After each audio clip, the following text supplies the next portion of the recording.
आज है बाजार में मुनाफा वसूली का माहौल। कल आई थी सेकंड हाफ में रिकवरी, लेकिन उसके विपरीत आज फर्स्ट हाफ मजबूत और सेकंड हाफ है कमजोर, और वजह है अमेरिकी बाजार। तो कैसा रहेगा आज का बचे हुए 1.5 घंटे का ट्रेड, और कल है हफ्ते का आखिरी दिन भी और वायदा कारोबार की हफ्ते की एक्सपायरी भी, क्योंकि शुक्रवार को रहेंगे बाजार बंद। तो करेंगे कल की तैयारी। स्वागत है आप सबका फाइनल ट्रेड में। नमस्कार, मैं हूं अनिल सिंघवी। और नमस्कार, मैं हूं दीपांशु भंडारी और जानेंगे अनिल जी से कि इस गिरावट में आपको क्या करना है अपनी पोजीशन पर, किस तरह से बाजार पर अब अप्रोच होनी चाहिए और कौन से हैं अहम लेवल्स। सबसे पहले तो सर बताएं, इस समय की बड़ी बातें क्या हैं? इस समय की बड़ी बातें दी, जाहिर सी बात है कि मजबूत शुरुआत के बाद भारतीय बाजार ऊपरी स्तरों से फिसलते हुए दिखे। शुरुआती 2 घंटे बेहद टाइट रेंज में मजबूती के साथ ट्रेड करते हुए दिखे। खुले मजबूत, थोड़ा नीचे आए, नीचे आकर अच्छी रिकवरी, दिन के हाई पॉइंट पर पहुंचे, लेकिन उसके बाद 17,300 के नीचे भी फिसले, कल के लोज के नीचे भी गए। लेकिन जो 17,200 17,250 की स्ट्रॉन्ग सपोर्ट जो है वहीं पर सपोर्ट लेकर फिर से रिकवरी की कोशिश भी बाजार की होती दिख रही। तो अब 17,300 के आसपास है निफ्टी। फॉर अ चेंज आज बैंक निफ्टी ने कमान संभाली है मजबूती की। और आप सोचिए, हर रोज की तरह अगर बैंक निफ्टी कमजोर होता तो हाल क्या होता, लेकिन बाकी रोज की तरह बैंक निफ्टी कमजोर नहीं, मजबूत है और निफ्टी को गिरने से बचाता हुआ आज ये काम आता हुआ। 165 अंक मजबूत है, 36,650 के आसपास ट्रेड करता हुआ बैंक निफ्टी भी।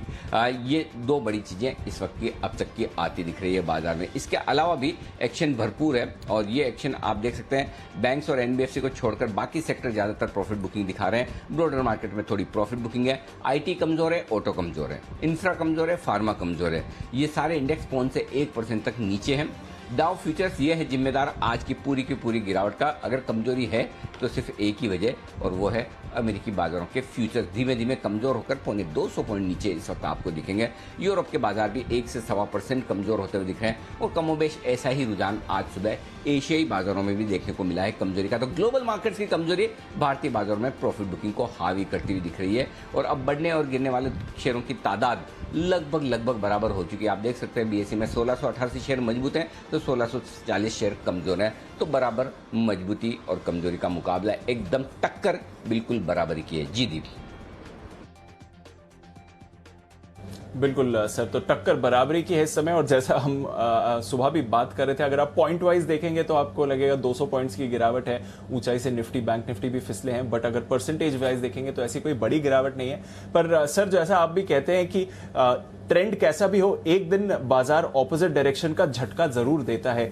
तो क्या ये वैसा ही झटका समझें, या फिर थोड़ी जो ग्लोबल वॉलेटिलिटी आई है उसी पर भारतीय बाजार रिएक्ट कर रहे हैं? कुछ खबरों का एंटिसिपेशन था जो प्ले आउट नहीं हुई, जैसे बाजार का अनुमान था, शायद उसका भी इंपैक्ट था। कैसे देखें इस थोड़ी वॉलेटिलिटी को सर? दीप, कमजोरी कहां से आएगी ये अंदाजा लगाना मुश्किल काम है, लेकिन ये अंदाजा लगाना सबसे आसान काम है कि अगर कमजोरी आएगी तो अमेरिका से आएगी। क्योंकि आमतौर पर होता यही है कि आपको जब आपका ट्रेंड मजबूती का हो, फ्लोज अच्छे हों, लाइफ टाइम हाई पर बाजार हो, ट्रेंड स्ट्रांग हो, टेक्निकली बाजार ब्लू स्काई जोन में हो, तो फिर गिरेंगे तो क्यों गिरेंगे? गिरेंगे तो सिर्फ एक ही वजह से कि ग्लोबल कहीं कोई कमजोर हो जाए। और ग्लोबल मार्केट्स में कल देखिए अमेरिका में 250-300 पॉइंट नीचे डाउ रहा। आज फिर से लगातार दूसरे दिन कमजोरी के संकेत, और वहीं से थोड़ी बहुत प्रॉफिट बुकिंग आती दिख रही है। तो हम भी ग्लोबल मार्केट के साथ साथ हैं। जाहिर सी बात है, अकेले हमारे बाजार रिकॉर्ड हाई नहीं बना रहे हैं। कल भी नैस्डैक ने तो रिकॉर्ड हाई बनाया और वहां पर बंद भी हुआ। बाकी बाजार भी अमेरिका की मजबूती के साथ ही ट्रेड करें। तो अगर अमेरिकी बाजारों में प्रॉफिट बुकिंग है तो वो प्रॉफिट बुकिंग का माहौल भारतीय बाजारों में और दूसरे दुनिया भर के बाजारों में भी दिखेगा। और ऐसा नहीं कि हमारे बाजार ही कमजोर है, पूरा एशिया आज हल्का रहा है, पूरा यूरोप आज कमजोर है। तो ग्लोबल मार्केट के साथ हल्का फुल्का करेक्शन हमारे यहाँ भी है। अगर अमेरिकी बाजार जोर से गिरे, ज्यादा गिरे, तो हम भी उस पर रिएक्शन देंगे। और नहीं, 1-2 दिनों के 3 दिनों के करेक्शन के बाद अमेरिकी बाजार फिर से चढ़ जाएं, जिसकी संभावना है, तो फिर भारतीय बाजार भी बेहतर होते हुए दिखेंगे। थोड़ा फेस्टिव सीजन है, लंबा वीकेंड है, शुक्रवार को बाजार बंद है, तो उससे पहले थोड़ा सधा हुआ कारोबार है। कल वायदा कारोबार की एक्सपायरी भी है, एक तरफा तेजी भी हुई है। तो हल्का फुल्का 1-2% का निफ्टी में करेक्शन आ जाए तो कोई बहुत बड़ी बात नहीं। तो इसे एक रनिंग करेक्शन के तौर पर देखिए, चाहे वो अमेरिका में है चाहे हमारे यहाँ। न अमेरिकी बाजार ने कोई अहम लेवल तोड़े हैं और न ही कोई ऐसा डराने वाला संकेत दिया है, न हमारे बाजारों ने दिया है। 2 दिन से हमारे बाजार लगातार यही करे, और लगातार 2 दिन से हम यही कह रहे हैं कि एग्रेसिव ट्रेडर्स के लिए अलग स्ट्रेटेजी है, नॉर्मल ट्रेडर्स के लिए अलग से है। दोनों तरफ ट्रेडिंग के मौके, उसका फायदा उठाए। उछाल में बिकवाली भी कीजिए। आज सुबह भी जब मजबूती के साथ खुला तो हमारा यही व्यू था कि ऊपर में आपको प्रॉफिट बुकिंग करनी चाहिए, बेचना भी चाहिए। नई तेजी तभी करिए जब 17,425 के पार निकलकर बाजार टिके, नया लाइफ हाई बनाता हुआ दिखे। अदरवाइज नीचे सपोर्ट लेवल पर खरीदारी कीजिए और उस सपोर्ट लेवल के आसपास पहुंचा भी है जो 17,250 निफ्टी पर था। Bank Nifty for a change अच्छी मजबूती दिखा रहा है, लेकिन बैंक निफ्टी में भी वही है 36,800 37,000 बिकवाली की रेंज ऊपर की तरफ, वहां पर आए। बैंक निफ्टी में भी प्रॉफिट बुकिंग करिए, बिकवाली कीजिए, नीचे वापस आने दीजिए 36,400 और इसके नीचे वहां खरीदारी की रेंज है। तो पूरी तरह से बाजार लेवल को रेस्पेक्ट करते हुए दोनों तरफ ट्रेडिंग के मौके दे रहे हैं, उसे छोड़ना नहीं है। जी दी। बिल्कुल, ट्रेडिंग के मौकों को हाथ से जाने नहीं देना, ये क्लियर मैसेज है अनिल जी की तरफ से। उतार चढ़ाव बाजार में चढ़ता रहेगा और थोड़ी देर में अनिल जी अपनी स्ट्रैटेजी भी बताएंगे, डेटा रीडिंग क्या कह रही है इसकी भी एनालिसिस करेंगे। पर आइए उससे पहले आपको बता देते हैं आने वाले दिनों के लिए कुछ अहम इवेंट्स और साथ ही आज के खबरों वाले शेयर्स भी। मानसी और वरुण दोनों हैं हमारे साथ तैयार। मानसी बताएं कौन से इवेंट्स जिन पर रखनी है नजर। Good afternoon. Good afternoon Deepanshu. शुक्रवार तक के ट्रिगर्स बता रही हूँ। आज से शुरुआत कर रही हूँ। कैबिनेट ब्रीफिंग पर फोकस है। पीयूष गोयल और अनुराग ठाकुर की स्पीच पर नजर रहेगी। विंडलेस बायोटेक पहली तिमाही के नतीजे आने वाले हैं। वहीं रेप्रो इंडिया पूंजी जुटाने को लेकर बोर्ड बैठक है। एचडीआईएल कमेटी ऑफ क्रेडिटर्स के साथ बैठक कर रहे हैं। तो आज विनती ऑर्गेनिक्स बोर्ड बैठक में विरल एडिटिव्स के विलय पर विचार किया जाएगा। गुरुवार कल का दिन निफ्टी बैंक निफ्टी की वीकली एक्सपायरी होगी। विमानन मंत्री की प्रेस कॉन्फ्रेंस जो आज होने वाली थी वो टल गई है, अब वो कल होती हुई दिखेगी दोपहर 3 बजे। यूरोपियन सेंट्रल बैंक की पॉलिसी आती हुई कल देखने को मिलेगी। वहीं प्रधानमंत्री मोदी 13वें ब्रिक्स शिखर सम्मेलन की अध्यक्षता कल करेंगे। शुक्रवार यानी 10 सितंबर के दिन गणेश चतुर्थी पर भारतीय बाजार तो बंद रहेंगे, लेकिन इस दिन जुलाई आईआईपी के आंकड़े आते हुए हम देखेंगे और इसी दिन गूगल पावर्ड जियो फोन नेक्स्ट लॉन्च होगा। कीमत इसकी 3,500 रुपए होने की संभावना है। ओके, तो ये है आपके लिए कुछ इंपॉर्टेंट इवेंट्स जहां पर आपको रखनी चाहिए नजर। वरुण गुड आफ्टरनून, बताएं आज के खबरों वाले शेयर्स कौन से हैं? गुड आफ्टरनून दीप। तो काफी सारी खबर हमने आपको जो सबसे पहले जी पे दी, उसमें हिंडाल्को के लिए बड़ी खबर आई थी कि नोटिफिकेशन जारी हो चुका है। चीन से आने वाले एल्यूमिनियम के एफआरपी पर ड्यूटी जो है उसकी सिफारिश की गई है डीजीटीआर द्वारा। हिंडाल्को ने इसकी शिकायत की थी। इसके अलावा स्टरलाइट टेक, टी-लिंक, इनके लिए काफी अच्छी खबर आई थी। नोटिफिकेशन इसका भी जारी हुआ है कि घरेलू टेलीकॉम प्रोडक्ट्स कंपनी को जो बड़ी राहत मिली है। सरकार ने पब्लिक प्रोक्योरमेंट जो है उसमें संशोधन किया है। मेक इन इंडिया को इससे काफी बढ़ावा मिलेगा। सरकार ने 25 टेलीकॉम प्रोडक्ट्स की लिस्ट जो है वो जारी की है। इंपोर्टेड पुर्जे इस्तेमाल करने के बावजूद लोकल माने जाएंगे सारे के सारे 25 प्रोडक्ट। तो इस तरह का नोटिफिकेशन आया इन कंपनियों के लिए, इन कंपनियों के प्रोडक्ट्स के लिए, टेलीकॉम इक्विपमेंट वाले। उसका इम्पैक्ट आपने इन सब काउंटर्स पे देखा। वहीं नेस्ले और बाकी जितने इन्फेंट न्यूट्रिशन बनाते हैं उन कंपनी के लिए काफी बड़ी खबर आई कि सरकार ने इन्फेंट न्यूट्रिशन एंड फूड को BIS सर्टिफिकेशन में लाने का प्रस्ताव रखा गया है। FSSAI ने इन्फेंट न्यूट्रिशन का ये जो नियम है उसको ड्राफ्ट जो है उसको जारी किया है। इसके अलावा कार्ट रेट लगातार हम इस काउंटर पे आपको कहते जा रहे हैं कि काफी बेहतरीन आपको यहाँ पे तेजी देखने मिलेगी। और देखिए आज इनके सीईओ की तरफ से बयान भी आया है कि चिप की कमी के चलते सेकेंड हैंड कार जो है उसकी मांग बढ़ी है और अगले 6 महीने तक चिप की कमी के चलते इसी तरह के मांग जो है उसमें बढ़ोतरी देखी जाएगी। रामकृष्ण फोर्जिंग OEM से इस कंपनी को 130 करोड़ का ऑर्डर मिला है। GPIL यानी कि गोदावरी पावर, यहाँ पे 14 सितंबर को बोर्ड की बैठक है जहाँ पे शेयर विभाजन और बोनस पे विचार किया जाने वाला है। रत्नमणि मेटल 149 करोड़ का ऑर्डर इस कंपनी को मिला है। सन फार्मा भारत में रिवाइटल NXT न्यूट्रिशन जो है उसकी बार ये कंपनी लॉन्च कर रही है। वहीं ऑटो सेक्टर के रॉयटर से खबर आई कि सरकार क्लीन टेक स्कीम के लिए $350 करोड़ जो है वो ऑटो सेक्टर को देगी। टेलीकॉम सेक्टर के लिए खबर आई कि रॉयटर्स के हवाले से खबर है कि टेलीकॉम सेक्टर में जो आज राहत पैकेज आने वाला था उसको मंजूरी नहीं मिली है, जबकि टेक्सटाइल सेक्टर में कैबिनेट ने टेक्सटाइल सेक्टर के लिए जो PLI स्कीम है उसको अप्रूवल दे दिया है। 5 साल के लिए 10,683 करोड़ जो है वो रकम की मंजूरी मिल चुकी है इस PLI स्कीम के तहत। IDFC first bank V Vaidyanathan को MD और CEO के पद पे दोबारा नियुक्त किया गया है। RBI से इसके लिए मंजूरी मिल चुकी है। इंडिया वन पेमेंट ने सेबी में IPO के लिए अर्जी दी है।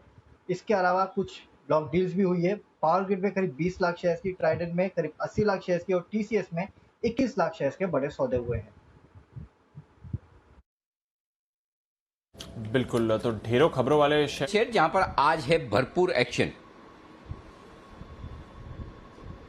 ओके,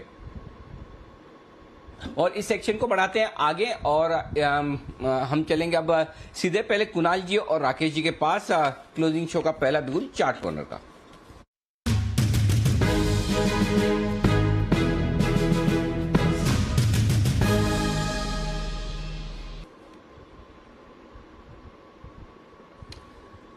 बताएं sir. Anil ji, chart corner के बिगुल में स्टॉक एल्गो ट्रेड है और स्टॉक है इरकॉन पर खरीदारी की राय है। काफी समय से सुस्त बैठा था और आज इसके अंदर एक ब्रेकआउट, एक पॉजिटिव क्रॉसओवर इरकॉन में देखने को मिल रहा है, तो इरकॉन में खरीदारी की राय है। ओवर टू कुणाल जी। जी, एक पैटर्न बना है चार्ट पर जिसको inverted head and shoulders pattern कहते हैं। डेली चार्ट पर यह पैटर्न मुकम्मल हुआ, बड़ा ब्रेकआउट चार्ट पर आता हुआ दिख रहा है। सारे रेल से जुड़े हुए शेयर्स में हम मोमेंटम देख रहे हैं और इरकॉन को बाय करके चले। यहाँ पर 44 रुपए 50 पैसे पर एक स्टॉप लॉस रखना है। 44 हाफ के स्टॉप लॉस से बाय करें। पहला टारगेट 47 रुपया, दूसरा टारगेट 48 रुपए 25 पैसे, 48.25 तक जाता हुआ दिख रहा है। यही पैटर्न का लक्ष्य है, बाय करके चलना है इरकॉन। ओके, तो ये है आपके लिए इरकॉन में खरीदारी करने की राय इस वक्त आती हुई दिख रही है। ये स्टॉक रहेगा एक्शन में 44 रुपए 50 पैसे के स्टॉप लॉस के साथ यहां पर करनी है आपको खरीदारी और साथ ही ऊपर के टारगेट जो बनेंगे वो 47 और उसके बाद 48 रुपए 25 पैसे के। आइए, आशु मदान साहब भी हमारे साथ तैयार है बिगुल उनके लिए। स्विंग के सुल्तान आशु मदान।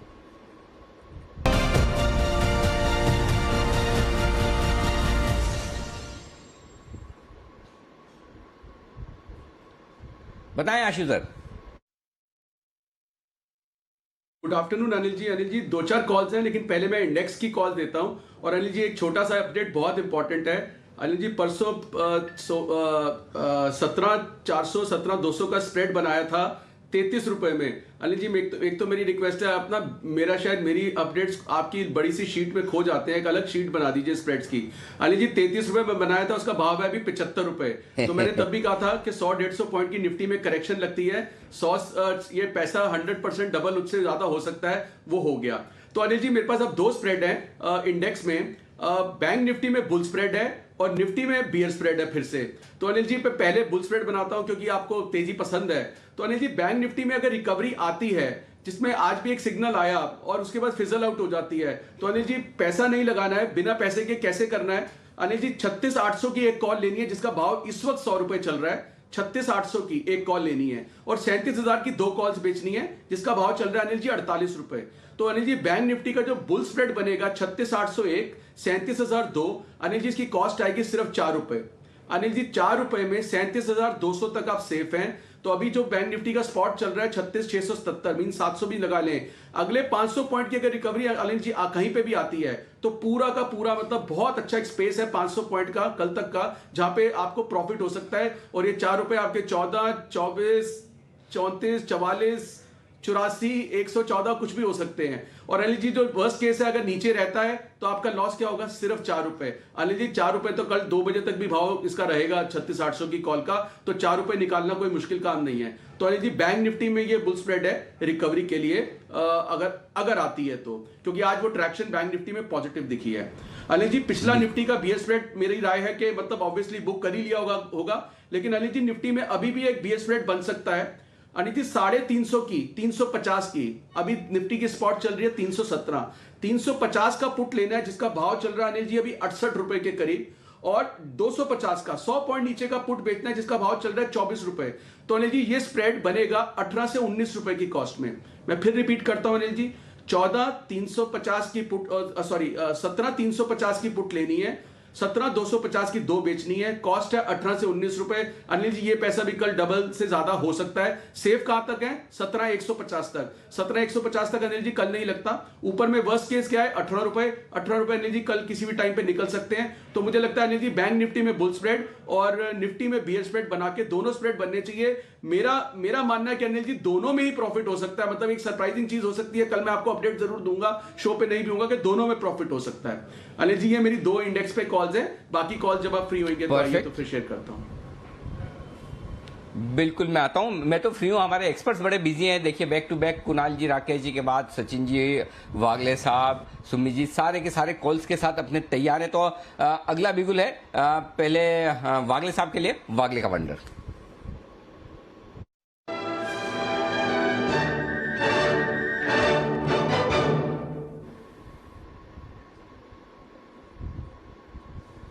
बताएं वागले साहब। आफ्टरनून अनिल जी, आफ्टरनून दीपांशु। आईसीआईसीआई प्रू मेरे रडार पर आया अनिल जी। मॉर्निंग में दीपांशु ने पूछा था, मैंने व्यू भी बुलिश दिया था, और ये माहौल में भी जहां पर मार्केट में गिरावट हो रही है, ये निकल रहा है, एक टॉप क्लियर कर रहा है, तो मुझे लगता है यहाँ पर बाय करना चाहिए 722.23 के करंट भाव से। 720 के नीचे जाना नहीं चाहिए, वहां पर आएगा तो ऐड कर ले। 716 का मेरा स्टॉप लॉस होगा। 745 तक का मेरा व्यू है, लगभग एक 20 रुपए की, 20-22 रुपए की मुंह में देख रहा हूं आज और कल में।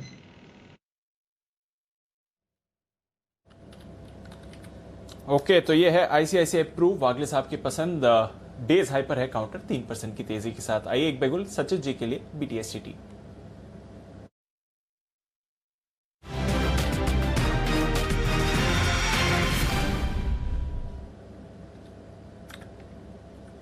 गुड आफ्टरनून सचिन जी, बताएं sir. Good afternoon Deepanshu, good afternoon Anil जी।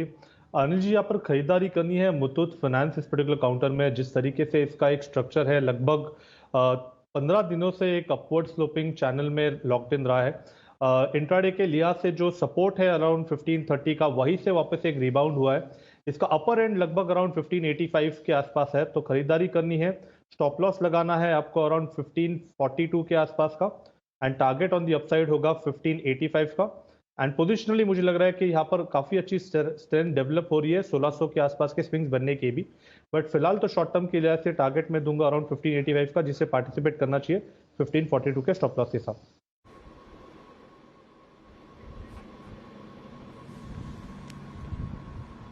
के टारगेट के लिए खरीदारी करके चले मुथूट फाइनेंस, ये है सचिन जी को पसंद। और फिर 1600 के पोजीशनल टारगेट्स भी। अनुराग ठाकुर साहब भी बात कर रहे हैं कैबिनेट की जो बैठक हुई है उसके अहम फैसलों पर। जी बिजनेस की खबर पर मोहर भी लगी है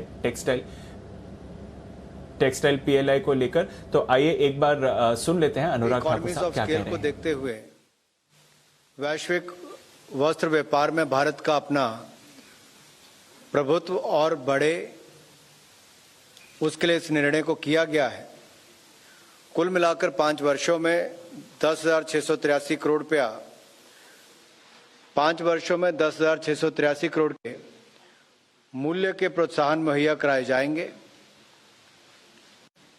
प्रत्यक्ष तौर पर 7.5 लाख से ज्यादा लोगों को इसका रोजगार के अवसर पैदा होंगे, और अप्रत्यक्ष तौर पर लाखों लोगों को रोजगार मिल पाएंगे, क्योंकि माननीय पीयूष गोयल जी, हमारे माननीय मिनिस्टर ऑफ टेक्सटाइल, कॉमर्स और हमारे राज्यसभा के नेता हम सबके बीच में हैं। मैं चाहूंगा कि विस्तार में इस निर्णय की जानकारी आप सबको दें, जिससे लाखों लोगों को रोजगार भी मिलेगा और टेक्सटाइल के क्षेत्र में भारत नई ऊंचाइयों को छुएगा। धन्यवाद अनुराग जी।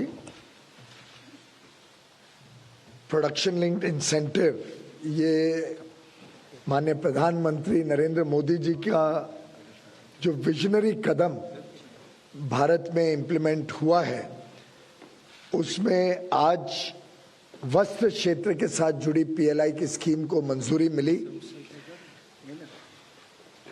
वस्त्र टेक्सटाइल इंडस्ट्री एक ऐसी इंडस्ट्री है जो हर रुपया जो हम निवेश करते हैं उसमें सबसे अधिक रोजगार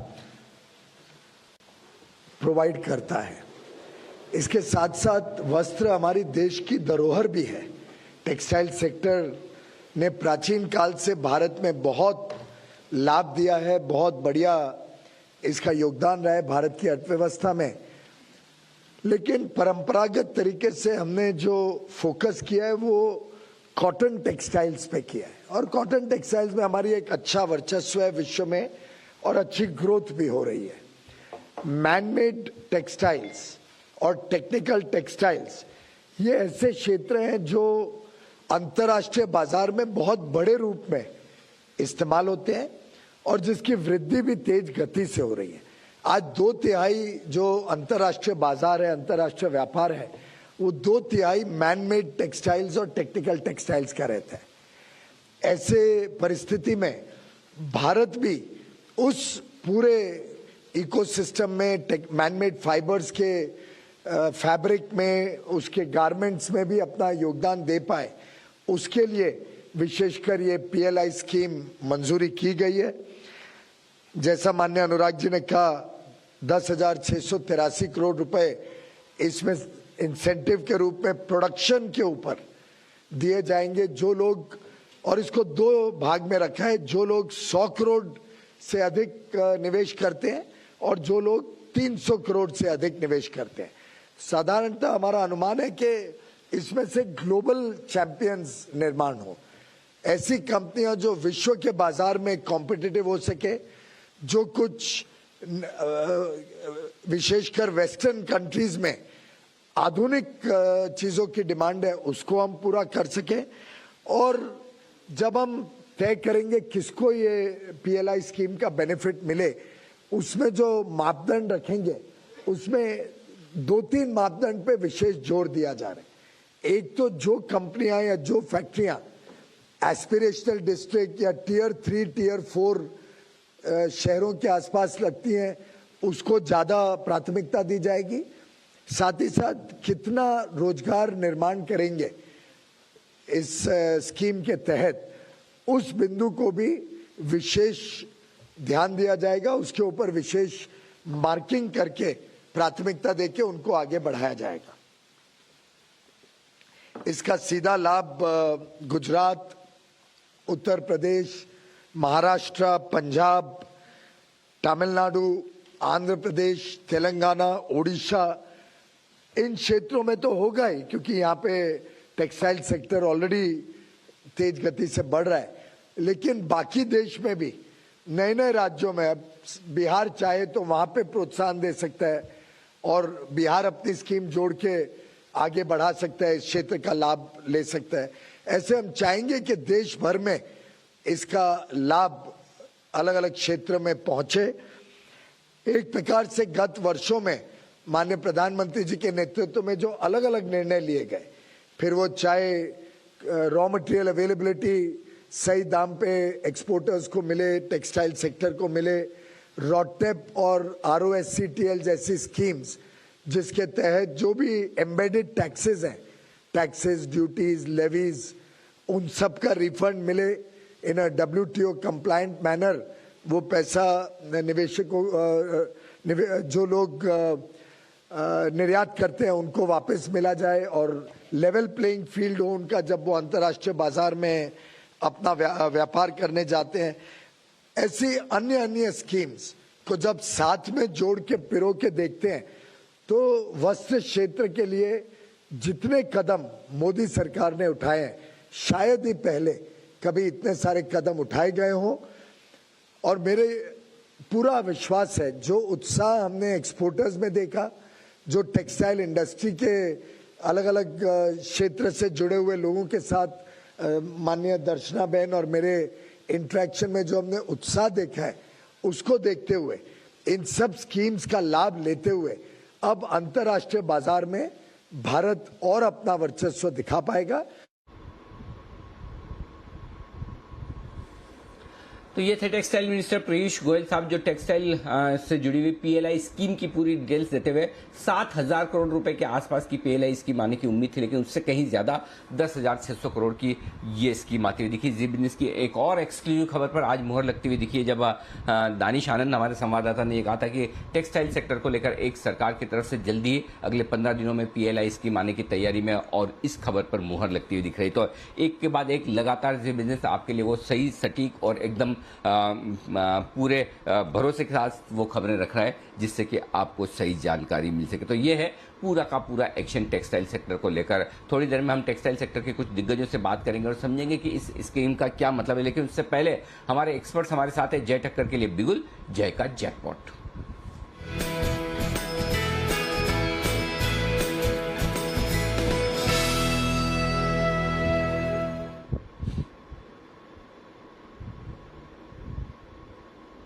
बताइए। Very good afternoon to you Anil ji, very good afternoon to you Deep.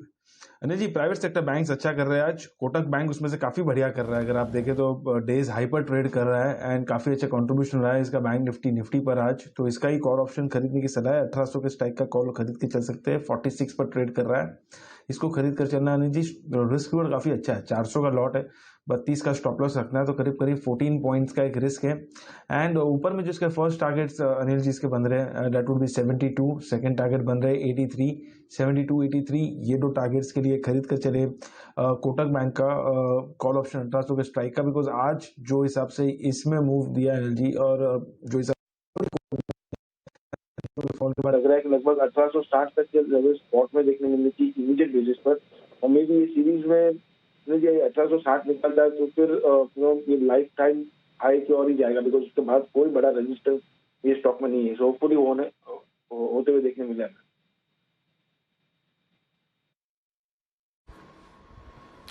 Okay, तो कोटक महिंद्रा बैंक का कॉल ऑप्शन खरीदिए आप, ये है आपके लिए राय। और 1800 रुपए वाला कॉल ऑप्शन आपको खरीदना है 46 रुपए में, और नीचे की तरफ स्टॉप लॉस होगा आपका 32 रुपए का, 72 रुपए और 83 पैसे का आपको लगाना है यहाँ पर ऊपर का टारगेट। आइए बढ़ते आगे, और पीएलआई स्कीम पर ही हमारे साथ एक और खास मेहमान कार्यक्रम में शामिल हो रहे हैं, और उनसे समझने की कोशिश करते हैं कि टेक्सटाइल की जो ये पीएलआई स्कीम आई है, इसका कितना फायदा कंपनियों को मिलेगा। हमारे साथ इंडोरामा सिंथेटिक्स के सीएमडी ओम प्रकाश लोहिया साहब कार्यक्रम में शामिल हो रहे हैं। लोहिया साहब, स्वागत है आपका। बताएं सर, 10,000 करोड़ से ज्यादा की टेक्सटाइल पीएलआई स्कीम आई है। अंदाजा ये था कि शायद 7,000 करोड़ की स्कीम होगी, उससे कहीं ज्यादा बड़ी स्कीम आई है। कैसे फायदा मिलेगा टेक्सटाइल सेक्टर को, बताएं सर। एक्चुअली अभी तक इंडिया में फोकस कॉटन टेक्सटाइल का तरफ था, पर पिछले 1-1.5 साल से गवर्नमेंट ने रियलाइज किया कि अगर टेक्सटाइल को ग्रोथ करनी है तो मैनमेड फाइबर सेक्टर को हमको फोकस करना पड़ेगा। और उसी को फोकस करते हुए अगर देखा जाए तो अभी तक जितनी भी स्कीम आई थी, टीयूएफ स्कीम या जो भी स्कीम थी, वो कॉटन टेक्सटाइल को प्रमोट कर रही थी। उससे हमारा एक्सपोर्ट नहीं बढ़ पा रहा था और वो स्टैग्नेट 35-36 बिलियन पे जाके हो गया था, क्योंकि वर्ल्ड के अंदर 2/3 मैनमेड फाइबर का मार्केट है और 1/3 से भी कम, जो करीब 30% खाली कॉटन का है, जबकि हमारा फोकस अभी तक खाली कॉटन के ऊपर था। अब ये स्कीम भी अगर आई है तो PLI scheme is focusing on manmade fibre and technical textile, जिसके अंदर सबसे ज्यादा ग्रोथ वर्ल्ड वाइड हो रही है। तो आई थिंक ये फोकस जो गवर्नमेंट ऑफ इंडिया की अभी आई है, इससे डेफिनेटली इंडिया को फायदा होगा मैनमेड फाइबर सेक्टर को बढ़ाने में और हमारे एक्सपोर्ट सेक्टर को भी बढ़ाने में, क्योंकि हमारे एक्सपोर्ट में भी अगर देखें तो खाली 25% हम जो एक्सपोर्ट करते हैं वो मैनमेड फाइबर है, जबकि कंजम्पशन 70% वर्ल्ड में है। तो नाउ ये स्कीम जो आई है, इसमें 19,000 करोड़ का इन्वेस्टमेंट गवर्नमेंट एक्सपेक्ट कर रही है, और इंडस्ट्री भी देखती है कि भाई ये जो अपॉर्चुनिटी मिली है इसको सबसे बेस्ट कैसे लिया जाए। और इंडोरामा जो हम लोग यार्न और फाइबर बनाते हैं, तो अल्टीमेटली जो भी ग्रोथ होगी उससे जो पूरे सेक्टर को फायदा मिलेगा। तो मैं देखता हूँ इससे डेफिनेटली बहुत बड़ा फायदा मिलने वाला है ग्रेजुअली। ओके, तो आप कह रहे हैं कि मैनमेड फाइबर बनाने वाली कंपनियों के लिए भी फायदा होगा और एक्सपोर्ट करने वाली कंपनियों के लिए भी फायदे की बात होगी। तो ये बताएं कि किस तरह का, कितना बड़ा इन्वेस्टमेंट टेक्सटाइल सेक्टर में आ सकता है इस पीएलआई स्कीम के बाद? क्या आपको लगता है कि कुछ नया निजी निवेश आने की तैयारी में है? हाँ जरूर, क्योंकि गवर्नमेंट ने कहा है कि भी जो रनिंग यूनिट है वो भी अगर 100 करोड़ इन्वेस्टमेंट करते हैं, जो आइटम जो गवर्नमेंट ने डिसाइड की है, तो उससे इंसेंटिव दिया जाएगा और उस इंसेंटिव से डेफिनेटली इन्वेस्टमेंट प्रमोट होगा और ग्रोथ होगी। और सिमिलरली नया इन्वेस्टमेंट कोई करता है तो 300 करोड़ से ज्यादा कोई इन्वेस्टमेंट करता है तो उसको भी ये बेनिफिट मिलेगा। पहले गवर्नमेंट सोच रही थी कि ये 500 करोड़ किया जाए, तो ग्रेजुअली गवर्नमेंट ने रियलाइज किया कि 300 करोड़ करने से और ज्यादा ग्रोथ होगी। तो ये देखते हुए definitely the excitement in the textile industry कि लोग इस स्कीम को डिटेल देख के डेफिनेटली इन्वेस्टमेंट का प्लान करेंगे और इन्वेस्टमेंट करीब आएगा और उससे करीब 3 लाख करोड़ का इस अगले 5 साल के अंदर पूरा बिजनेस होने का उम्मीद है टेक्सटाइल सेक्टर। ठीक बात है। तो ये है आपके लिए पूरा का पूरा टेक्सटाइल पीएलआई स्कीम का इंडस्ट्री के लिहाज से एक आपके लिए परसेप्शन और रिएक्शन। बहुत बहुत शुक्रिया लोहिया साहब, लास्ट मिनट पर हमारी रिक्वेस्ट मानकर आपने समय दिया और पूरी स्कीम समझाई कि किस तरह से ये टेक्सटाइल सेक्टर के लिए फायदेमंद होगी। मैन मेड फाइबर और एक्सपोर्ट करने वाली कंपनियां, ये दो वो कंपनियां हैं जिनके लिए बेहद काम की बात होगी, बताते हुए आपको इस वक्त लोहिया साहब। आइए बढ़ते आगे, सेठी साहब से मुलाकात करने का वक्त है, लेकिन उससे पहले एक बिगुल आशु सर के लिए स्विंग के सुल्तान आशु मदान।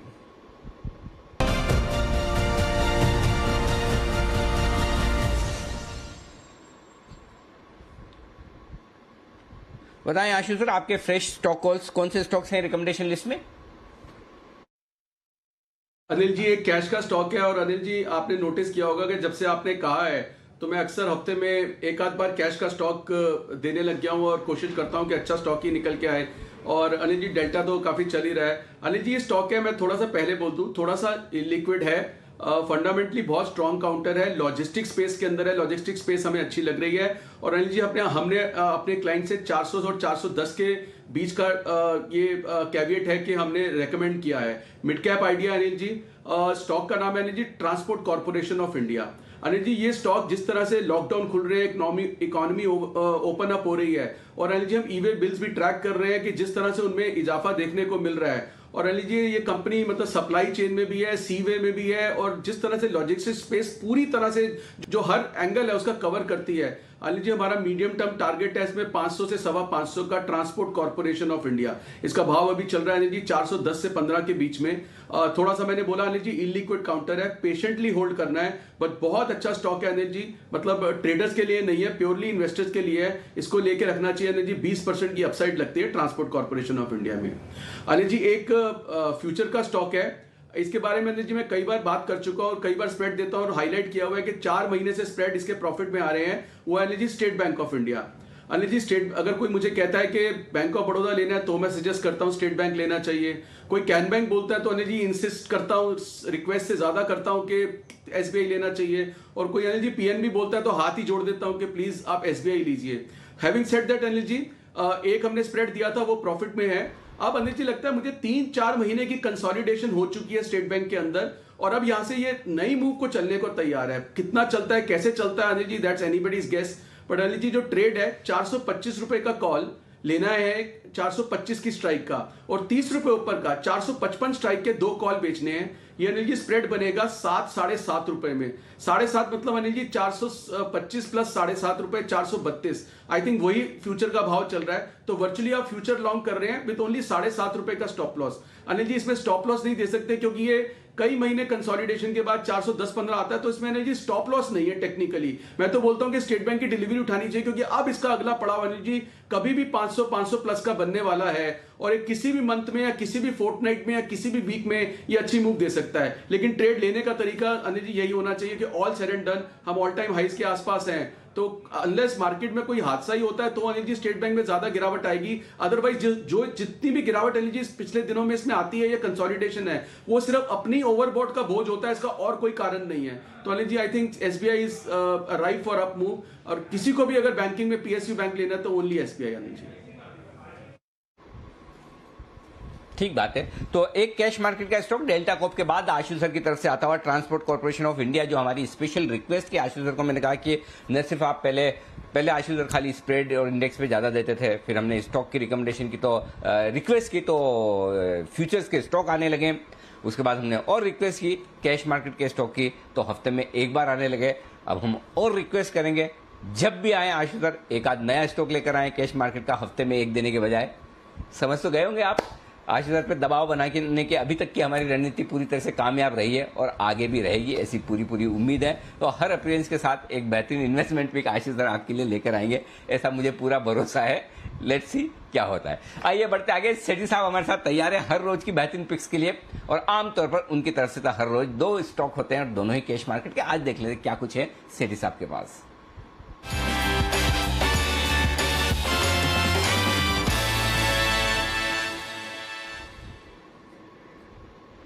मार्केट के मूड माहौल को देखकर लगता है सेठी साहब और आपके पुराने ट्रैक रिकॉर्ड को देखकर लगता है कि शायद आज आपके दोनों स्टॉक्स कैश मार्केट के ही होंगे। बताएं सर क्या है इरादा? गुड आफ्टरनून अनिल जी, गुड आफ्टरनून दीपांशु। बिल्कुल अनिल जी, सही भापा आपने। आज दोनों स्टॉक कैश मार्केट के हैं, बाजार थोड़े वोलेटाइल वीक है जो फ्रंटलाइन काउंटर्स में, और मुझे लगता है जो भी एक्शन है वो ज्यादातर कैश मार्केट के मिड कैप स्टॉक्स में है, तो वहां से दो दमदार स्टॉक्स पिक किए अनिल जी। वंडरफुल, बताएं सर पहला स्टॉक आज के लिए। अनिल जी, जो आज का पहला स्टॉक है, स्टॉक का नाम है प्लास्टी ब्लेंड, PLASTIBELEN, जो कि अभी 278-79 रुपए के लेवल पे ट्रेड करता है। ये भारत का सबसे बड़ा मैन्युफैक्चरर और एक्सपोर्टर है कलर और एडिटिव मास्टर बैचेज और थर्मोप्लास्टिक कंपाउंड्स बनाने का, जो कि प्लास्टिक प्रोसेसिंग इंडस्ट्री में काम आता है। ये कंपनी ग्लोबली प्रेजेंट है, करीबन 40 देशों को एक्सपोर्ट करती है और सॉलिड फंडामेंटल्स है। डेट इक्विटी रेशियो है 0.1 का, पिछले 3 साल का पैट का कैगर करीबन 18-20% का रहा है। जून क्वार्टर काफी स्ट्रांग था और प्रोमोटर्स की अच्छी खासी 64% की हिस्सेदारी है, कुछ भी स्टॉक प्लेज नहीं है। और अगर आप, सबसे अच्छी बात है इसमें कि इसके जो वैल्यूएशन है वो बहुत ही अट्रैक्टिव है। ये स्टॉक 18-19 के मल्टीपल पे ट्रेड करता है, जबकि जो सेक्टर का पीई है वो तो बहुत ही सस्ता नजर आ रहा है करंट लेवल्स पे। मुझे लगता है इसको खरीदना चाहिए। शॉर्ट टर्म में मेरे इसमें टारगेट है 295-300 के, स्टॉप लॉस रखना है 270। 270 के स्टॉप लॉस से खरीदे, 295 और 300 रुपए के टारगेट के लिए प्लास्टिक बैंड्स में खरीदारी करने की राय। और मुझे याद है ये स्टॉक जैन साहब की लिस्ट में भी रहा है, उन्होंने भी अपने जेब्स के तौर पर इस स्टॉक को रिकमेंड किया है। आइए सेठी साहब से जाने आज का उनका दूसरा स्टॉक। सेठी साहब बताएं। अनिल जी, जो आज का मेरा दूसरा स्टॉक है वो भी एक बहुत ही सॉलिड कंपनी है। कंपनी का नाम है असाही सोंगवान कलर्स। ये अभी 358-59 रुपए के लेवल पे स्टॉक ट्रेड कर रहा है।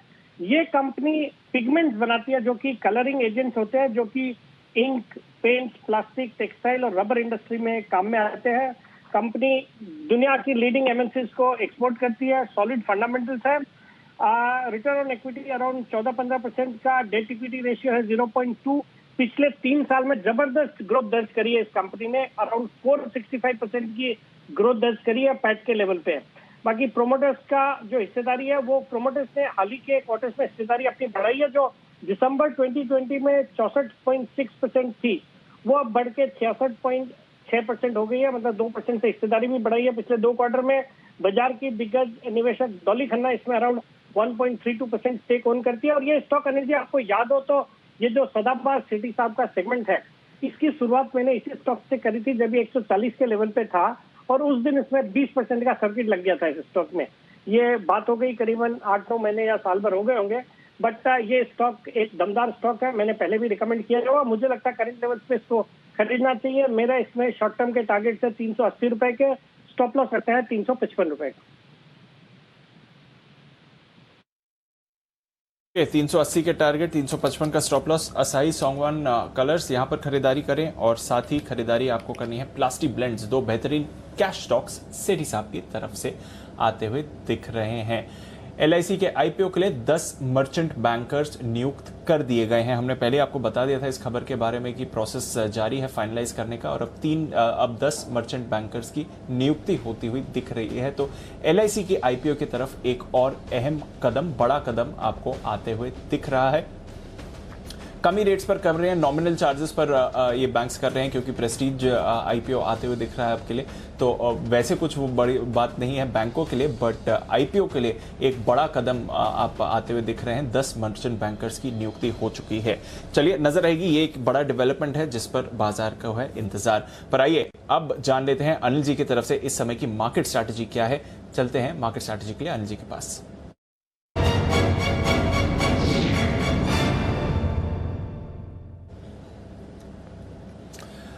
अनिल जी, थोड़े तो सुस्त ग्लोबल क्यूज दिख ही रहे हैं सर, पर निचले स्तरों से थोड़ा सुधार भी हुआ है। थोड़ी देर पहले हमने देखा था कि डाउ फ्यूचर्स लगभग 200 अंक नीचे गिरे थे, वहां से थोड़ा सुधर कर अभी 130 अंक आपको नीचे दिख रहे हैं।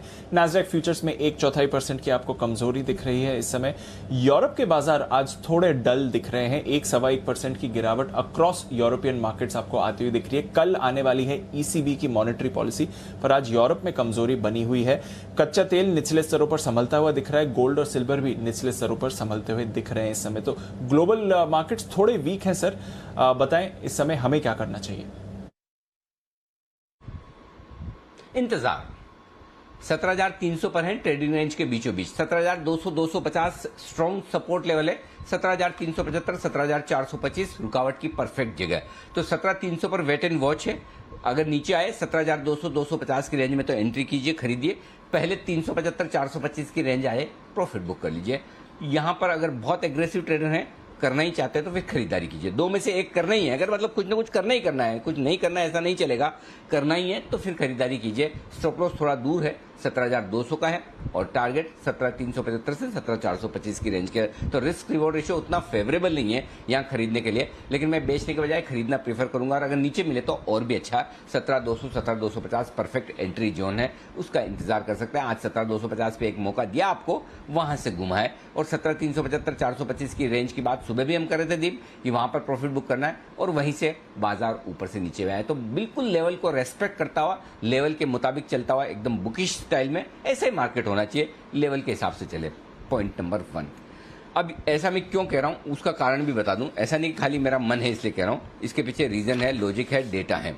17,300 आसानी से तोड़ के नीचे नहीं जाएगा क्योंकि हाईएस्ट ओपन इंटरेस्ट 17,300 के पुट पे बना हुआ है 60 लाख शेयरों का, जहां पर आप हैं। तो यहां पर सपोर्ट लेना चाहिए। संभावना इस बात की कम है कि 17,300 के नीचे बाजार बंद हो। और क्यों मैं कह रहा हूं, उसका रीजन एक और है कि 17,300 पे कॉल राइटर्स भी स्ट्रांग है, 58 लाख शेयरों का, उसमें से 37 लाख शेयर आज ही जुड़े हैं। तो अगर 3 बजे तक 17,300 होल्ड होता है तो अच्छी बात है, तो आप 50 पॉइंट ऊपर आते हुए 17,350 के आसपास आते हुए देखेंगे निफ्टी को। और अगर होल्ड नहीं होता है तो 50 पॉइंट नीचे जाते हुए देखेंगे 17,250 तक। तो आखिरी 1 घंटे की ट्रेडिंग रेंज 17,250 17,350 निकल कर आती है डेटा के मुताबिक। 17,400 पार नहीं होगा, इस बात का इत्मीनान और निश्चिंता रखें क्योंकि 85 लाख शेयरों का दमदार ओपन इंटरेस्ट 17,400 के कॉल राइटर्स पर है। तो कॉल तगड़ी होकर यहाँ पर कॉल बिकवाली हुई है ऊपर के लेवल पे, इसलिए बढ़ने में पसीना आएगा।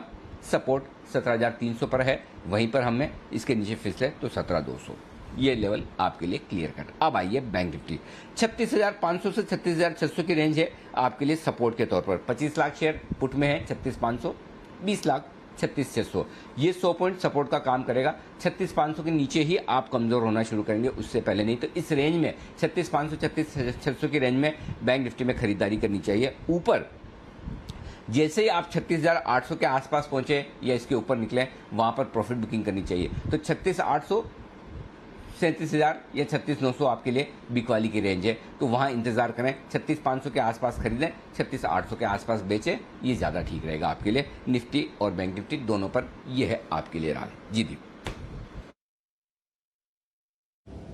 बिल्कुल, तो 36,500 से 36,800 ये है आपके लिए रेंज बैंक निफ्टी की, और क्लोजिंग रेंज निफ्टी की आ रही है 17,250 से 17,350।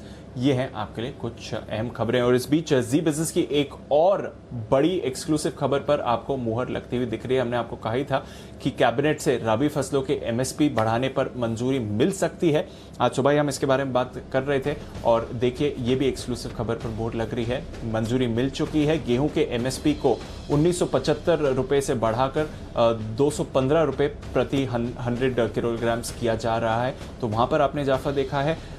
बार्ली के भी एमएसपी को करीब 35 रुपए से बढ़ा दिया गया है, 1600 से बढ़ाकर 1635 करने की मंजूरी मिल चुकी है। बाकी क्रॉप्स के एमएसपी में भी बदलाव किए गए हैं। तो एक और जी बिजनेस की बड़ी खबर पर मुहर लगती हुई दिख रही है। एमएसपी को बढ़ा दिया गया है कुछ फसलों की सरकार की तरफ से। आइए कुछ स्टॉक कॉल्स भी तैयार है हमारे एक्सपर्ट्स की तरफ से। पहले चलते हैं सचिन जी के पास, बीटीएसटीटी।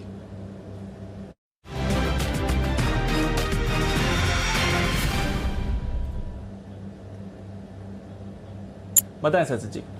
दीपांशु, यहाँ पे फ्रेश ब्रेकआउट हुआ है HDFC AMC इस पर्टिकुलर काउंटर में। ये ब्रेकआउट हमने अराउंड 3185 के आसपास आइडेंटिफाई किया है। जिस तरीके से यहाँ पर तेजी है, मुझे लग रहा है अराउंड 3315 के आसपास के स्विंग्स इमीडिएटली बनने चाहिए। एंड पोजिशनली मुझे लग रहा है 3370 के आसपास का प्राइस टारगेट यहाँ पर डिफाइन हो चुका है। तो खरीदारी करनी है HDFC AMC इस पर्टिकुलर काउंटर में। स्टॉप लॉस अभी आपको लगाना है अराउंड 3170 के आसपास। फर्स्ट टारगेट होगा 3315 का एंड सेकेंड टारगेट होगा 3370 का। ओके, तो ये है आपके लिए HDFC AMC पर खरीदारी की राय। एक बढ़िया स्पाइक काउंटर पर आते हुए दिख रहा है। आइए जय भी एक कॉल देना चाह रहे हैं बिगुल जय ठक्कर के लिए।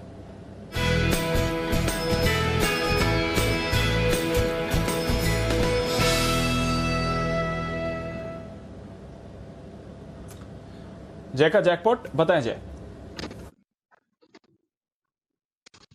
दीप, आरती इंडस्ट्रीज 34 रुपए पर ये ट्रेड कर रहा है, रिस्क और बहुत ही बढ़िया बन रहा है जी। यहाँ पे आप लगाइए स्टॉप लॉस 22 रुपए का, फर्स्ट टारगेट इसमें रखिए 48 का, सेकंड टारगेट रखिए 60 का, 48 60 ये दो टारगेट के लिए आप खरीदिए आरती इंडस्ट्रीज का सुपर कॉल।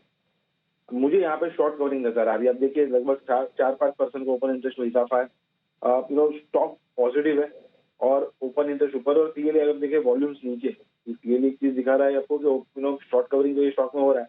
ये डेरिवेटिव्स डेटा की बात हुई, टेक्निकली अगर मैं बताऊं तो एक बहुत ही अच्छा एक लीडिंग डायगोनल पैटर्न फॉर्म हुआ है। Lower end of the range से आरती इंडस्ट्रीज में रिवर्सल देखने मिला है, जिसके कारण मुझे लग रहा है 936 से लेके 948 तक के लेवल हमें देखने मिल सकते हैं। 936 948 लेवल से स्पॉट में देखने मिलेंगे।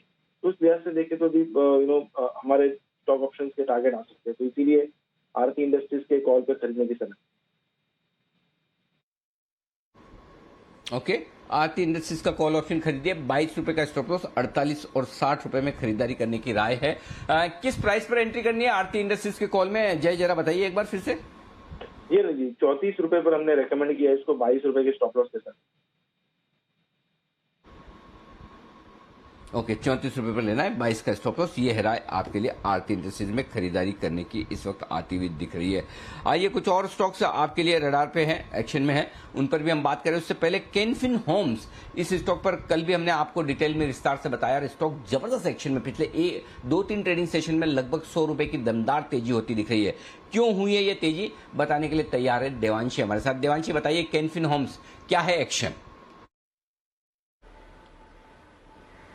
बिल्कुल अनिल जी, आप देखिए कैनफिन होम्स पिछले 2 ट्रेडिंग सेशन में अच्छे गेन्स बनते हुए दिखे हैं और लगातार पिछले 1 साल में जिस तरह से रियल्टी सेक्टर में डिमांड बढ़ती हुई दिख रही है, इसका जो फायदा है वो जितनी भी हाउसिंग फाइनेंस कंपनीज हैं उनको मिलता हुआ दिख रहा है।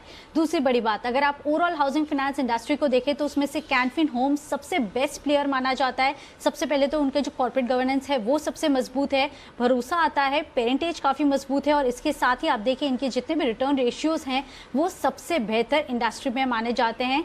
साथ ही इनके फंडामेंटल्स भी काफी मजबूत है। मैनेजमेंट ने जो गाइडेंस दी है कि आने वाले 3 से 4 साल में कंपनी अपनी जो लोन बुक है उसको दुगनी करना चाहती है, इसके चलते भी आने वाले समय में इनकी बुक वैल्यू बढ़ती हुई दिखेगी। अब अगर ग्रोथ के ट्रिगर्स आप देखें तो मैं आपको इंटरेस्टिंग फैक्ट बताती हूँ। अब अगर पिछले 10 साल का डेटा देखें तो उसमें असेट क्वालिटी सबसे मजबूत रही है और 1% से नीचे इनके हमेशा से एनपीए रेशियोज रहे हैं। इस बार भी अगर आप सेकेंड वेव ऑफ कोरोना देखें जहां पे हाउसिंग फाइनेंस कंपनीज पर भी इम्पैक्ट आया था कलेक्शन एफिशिएंसी में, वहां पे भी हमने देखा था करीब 0.9% के आसपास इनके एनपीएस आते हुए दिखे थे।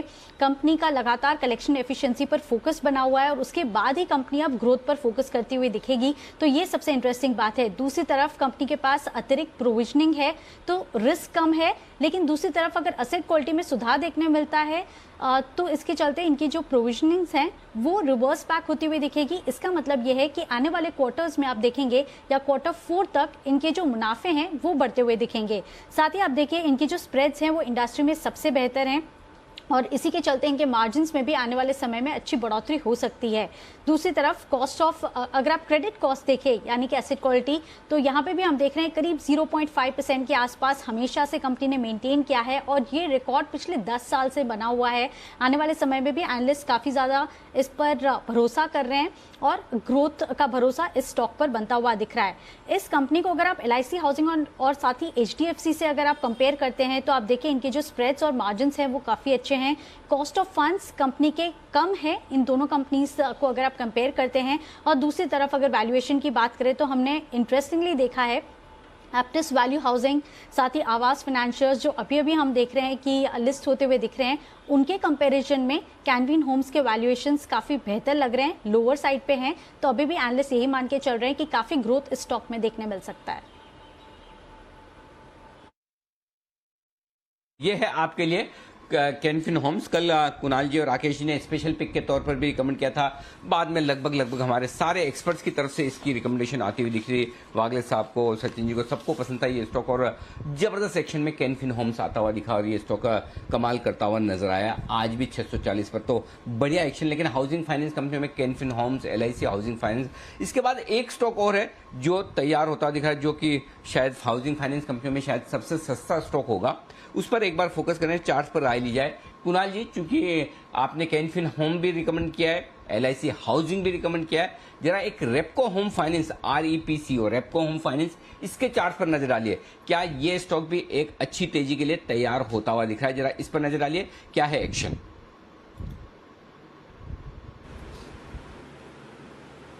अनिल जी देखिए, जैसे ही आपने कहा कि सबसे सस्ता हाउसिंग फाइनेंस स्टॉक, तो तुरंत अनिल जी रेपको फाइनेंस का चार्ट मैंने लगा लिया। तो अनिल जी चार्ट बहुत अच्छा है क्योंकि इसमें एक सपोर्ट के करीब अब ये स्टॉक ट्रेड कर रहा है। काफी समय से स्टॉक को लोग भूल गए थे, जैसे आज हम ऑयल इंडिया की बात कर रहे थे, बिल्कुल भूला बिसरा शेयर है, लेकिन जिस तरह का चार्ट स्ट्रक्चर है मुझे लगता है एक सपोर्ट से ऊपर जाता हुआ दिख रहा है। मेरे टारगेट स्टॉक पर 390 के हैं, तो मुझे लगता है 390 395 के भाव आएंगे। काफी अंडर वैल्यूड और अंडर रिसर्च स्टॉक है। मेरी राय में इन स्तरों पर रेपको होम फाइनेंस में भी खरीदारी करनी चाहिए। और साथ ही अनिल जी छोटी सी टिप्पणी कैनफिन पर, आज जबरदस्त मूव आया है, मुझे लगता है अनिल जी अभी भी इसमें बिकवाली नहीं करनी चाहिए, होल्ड करना चाहिए। कैनफिन में इन स्तरों से भी ऊपर के लेवल्स देखने को मिलेंगे। जबरदस्त चार्ट स्ट्रक्चर है। बात है, अभी भी होल्ड करें, जल्दबाजी न करें बेचने की कैनफिन होम्स के लिए, ये है राय। और जिस रेपको होम फाइनेंस की हम बात कर रहे थे, वहां पर भी एंटिक की तरफ से एक रिपोर्ट है, 400 रुपए का टारगेट उन्होंने रखा है। उनका ये मानना है कि जबरदस्त ग्रोथ इस कंपनी में भी आती हुई दिखेगी। तो रेपको होम फाइनेंस भी एक और quality finance housing finance company, सारी हाउसिंग फाइनेंस कंपनियों में देखिए जबरदस्त एक्शन आ रहा है। 3 दिन पहले जय ने और हमारे बाकी एक्सपर्ट्स ने HDFC लिमिटेड रिकमेंड किया था। HDFC लिमिटेड से जो हाउसिंग फाइनेंस कंपनियों का एक्शन शुरू हुआ, वो कैनफिन LIC हाउसिंग फाइनेंस तक कल तक पहुंचा था, अब आज और कंपनियों में फैलता हुआ दिख रहा है। तो हाउसिंग फाइनेंस कंपनियां, ये पूरा वो सेक्टर है जो रियल एस्टेट से जुड़ा हुआ है। और आज सुबह भी आपने महिंद्रा लाइफ के टॉप मैनेजमेंट से सुना कि किस तरह से रियल एस्टेट शेयरों में जबरदस्त एक्शन होता हुआ दिख रहा है। तो इन शेयरों पर रखिए फोकस, पूरी तरह से ये स्टॉक तेजी में आते हुए दिख रहे हैं। और उनमें आखिर में रेपको होम फाइनेंस भी आपके लिए जुड़ता हुआ। आइए बढ़ते हैं आगे, और अब वक्त है बिगुल का। वागले साहब तैयार हैं, वागले का वंडर।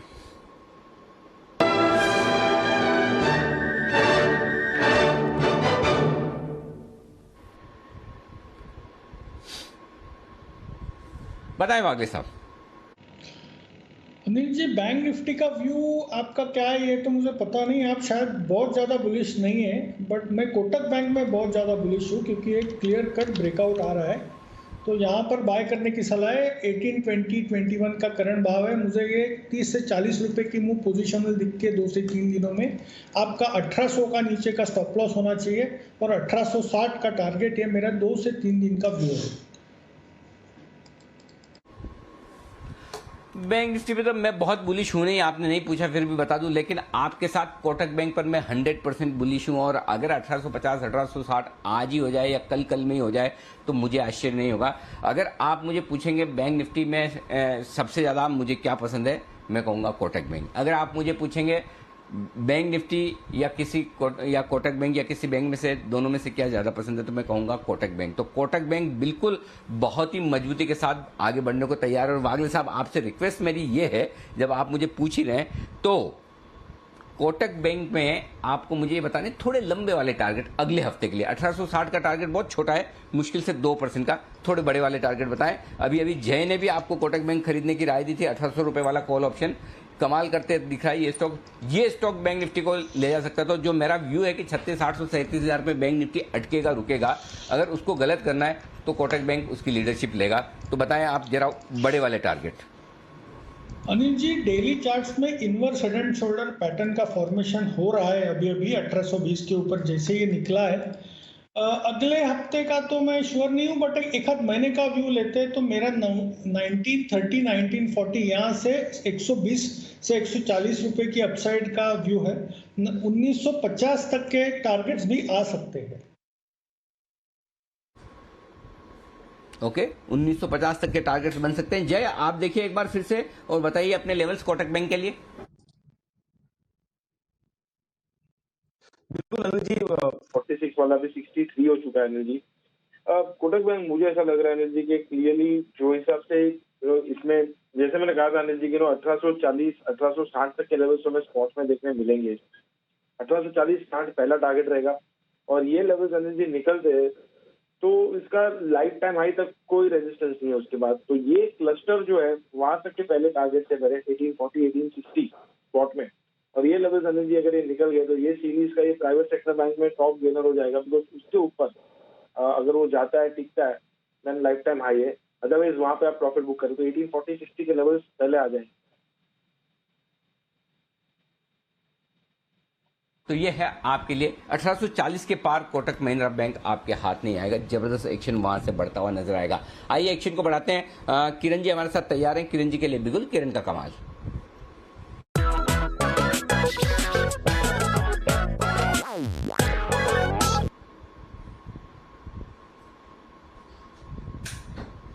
बताएं किरण जी। अनिल जी, मैं एक ऑप्शन स्ट्रेटेजी लेके आया हूँ। एक बहुत अच्छा इंट्राडे चार्ट्स पे एक cup and handle pattern formation का ब्रेकआउट देखने को मिल रहा है। स्टॉक का नाम है PFC। 130 का कॉल ऑप्शन बाय करने की सलाह है। 4 रुपए 30 पैसे के आसपास ट्रेड कर रहा है। स्टॉप लॉस बहुत नजदीक है, 3 रुपए 80 पैसे, यानी 60 पैसे का स्टॉप लॉस है। और मेरा मानना है ये कॉल ऑप्शन बहुत ही अच्छा परफॉर्म करता नजर आएगा और मेरा टारगेट 7 रुपए का है। लगभग इधर से डबलर इधर देखने को मिल जाना चाहिए। तो PFC में अच्छी खासी खरीदारी देखने को मिल रही है। पिछले अगर हम 5-6 दिन देखते हैं तो अच्छी खासी डिलीवरी बेस्ड बाइंग देखने को मिल रही है। आज के डेटा भी देखते हैं तो डिलीवरी बेस्ड बाइंग बहुत स्ट्रॉन्ग परसेंटेज से देखने को मिल रही है। और ऑप्शन चेन डेटा में 130 का कॉल ऑप्शन में लगभग 39 लाख शेयर्स अटके हुए हैं। तो इनकी शॉर्ट कवरिंग मुझे लगता है अगले 2 से 3 दिनों में देखने को मिलेगी। आपके टारगेट्स मिनिमम 7 रुपए के होने चाहिए। 7 रुपए पे रिव्यू लेने की सलाह होगी। इधर से अच्छी खासी आपको अपसाइड PFC में देखने को मिल जानी चाहिए। PFC में बढ़िया एक्शन आपको दिख रहा है। REC में भी आपको एक्शन बनते हुए दिख रहा है। तो दोनों लेंडर्स पर रखिए नजर और पावर स्पेस पर रखिए नजर, क्योंकि यहां पर भी एक्शन बनते हुए दिख रहा है। JSW एनर्जी में अभी अभी एक मूव आते हुए दिखा है। टाटा पावर में हम खरीदारी बनते हुए देख रहे हैं। टोरेंट पावर भी इस समय 2% ऊपर है। तो पावर स्पेस पर रखिए नजर। एंड ऑफकोर्स IEX लगातार तेजी में, आज भी तेजी का माहौल इस पर है। आइए चलते हैं सचिन जी के पास, बिगुल उनके लिए BTSTT।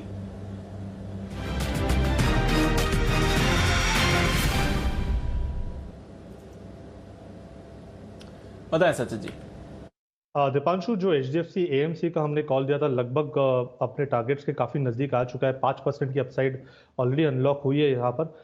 मुझे लग रहा है यहाँ पर उसी स्पेस में निपॉन इंडिया में एक फ्रेश ब्रेकआउट हुआ है। लगभग 433 के आसपास इसके फ्यूचर्स अभी प्लेस्ड है। स्टॉप लॉस आपको लगाना है अराउंड 428 के आसपास। First target on the upside होगा अराउंड 442 पे। एंड फाइनल टारगेट, जिस तरीके से ये पैटर्न है, इसका टारगेट अराउंड 455 के आसपास है। तो मुझे लग रहा है यहाँ पर अभी निपॉन इंडिया फ्यूचर्स में खरीदारी करनी चाहिए 455 के फाइनल टारगेट के लिए। बिल्कुल, तो 455 के फाइनल टारगेट के लिए खरीदारी करें। HDFC AMC में एक बढ़िया उछाल आपको आते हुए दिख रहा है और अब आपको एक बढ़िया उछाल निपॉन लाइफ में भी आते हुए दिख रहा है। दोनों स्टॉक्स पर रखनी है नजर। पर एक और काउंटर, फिलहाल तो आप मुनाफा वसूली देख रहे हैं, पर पिछले कुछ दिनों में जबरदस्त एक्शन रहा है।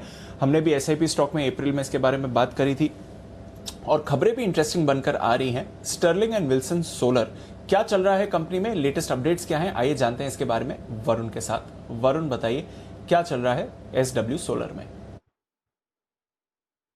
डेफिनेटली दीप, बहुत कुछ चल रहा है। एक्चुअली इस ग्रुप में बहुत कुछ चल रहा है। जो शापोजी ग्रुप है उसमें बहुत कुछ चल रहा है। और आज खबर ये निकल के आई है कि हो सकता है कि इस कंपनी के प्रमोटर यानी कि स्टर्लिंग एंड विल्सन के जो प्रमोटर है शापोजी ग्रुप और साथ ही साथ दारूवाला फैमिली, ये इस कंपनी में स्टेक बेच सकते हैं। हो सकता है कि पूरा एग्जिट करे, हो सकता है कि पार्शियल एग्जिट करे। अब दरअसल ये स्टेक किसको बेच रहे हैं, काफी सारी पी फर्म्स है जैसे कि ब्रुकफील्ड है, CPPI भी है, इनसे ये बातचीत कर रहे हैं स्टेक सेल के लिए। साथ ही साथ काफी सारे बड़े घराने हैं जैसे कि अडानी और अंबानी ग्रुप, इनसे कहीं ना कहीं बातचीत चल रही है इस स्टेक सेल के लिए। जो पूरा का पूरा स्टेक है, करीब प्रमोटर्स का 69% के आसपास का स्टेक है, जिसमें करीब 37.24% के आसपास का प्लेज है। और ये स्टेक को ये बेचने का यहाँ प्लान कर रहे हैं। बेचने के बाद क्या करेंगे, काफी हद तक ग्रुप लेवल पे जो डेट है उसको कम करने का कंपनी प्लान कर रही है। और कंपनी का दरअसल प्लान है, बेसिकली ग्रुप का प्लान है कि इस साल के अंत तक जो डेट है, जो कर्ज है, उसको कम करके करीब 3 से 4 हजार करोड़ के आसपास लेके जाएंगे।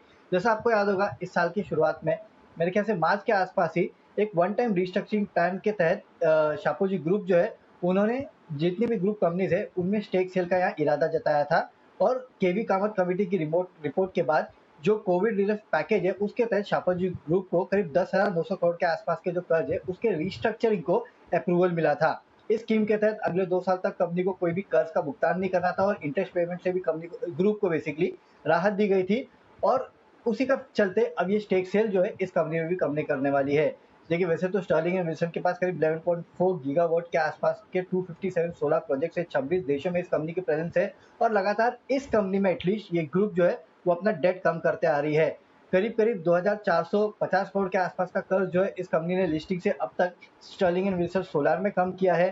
फिलहाल करीब 60-70 करोड़ के आसपास के टर्म लोन्स जो है बैंक को देने के लिए वो बचे हैं और कुछ 740 करोड़ के आसपास के आईसीडीज जो है जो कि सितंबर में कंपनी को भुगतान करना है वो बचा है। लेकिन ग्रुप लेवल पे काफी डेट है और कहीं ना कहीं ये स्टेक सेल करके ग्रुप लेवल पे जो कर्ज है उसको ये ग्रुप जो है वो कम करने का प्लान कर रही है। हालांकि अभी तो इनिशियल स्टेज बातचीत पूरी नहीं हुई है, लेकिन हाँ काफी सारी न्यूज़पेपर रिपोर्ट जो है इसको सजेस्ट कर रही है कि हो सकता है कि जल्द से जल्द इस कंपनी में प्रमोटर जो है या तो फुल्ली एग्जिट करेंगे या पार्शियली एग्जिट कर लेंगे। ओके तो ये है आपके लिए खबर स्टर्लिंग एंड विल्सन सोलर की आती हुई। थोड़ा निचले स्तरों से रिकवर भी हुआ है काउंटर पर। पिछले 2-3 दिनों में आपने एक बड़ी तेजी बनती हुई दिखी है। राकेश जी कुणाल जी के रेडार पर भी था कुछ समय पहले। कुणाल जी जरा इसके चार्ट पर राय दें। 350 के लेवल्स आ गए हैं एसडब्ल्यू सोलर, अब यहां से कैसी चाल रहेगी इसकी?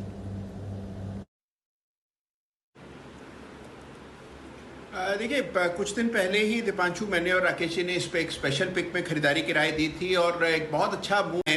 मुझे लगता है कि ये जो है लंबी रेस का घोड़ा है दीपांशु, इसमें थोड़ा पेशेंस रख करके इसको बाय करें तो बहुत बड़ा अपसाइड बन सकता है। मेरी राय में जिनके पास है बिल्कुल निवेशित रहें।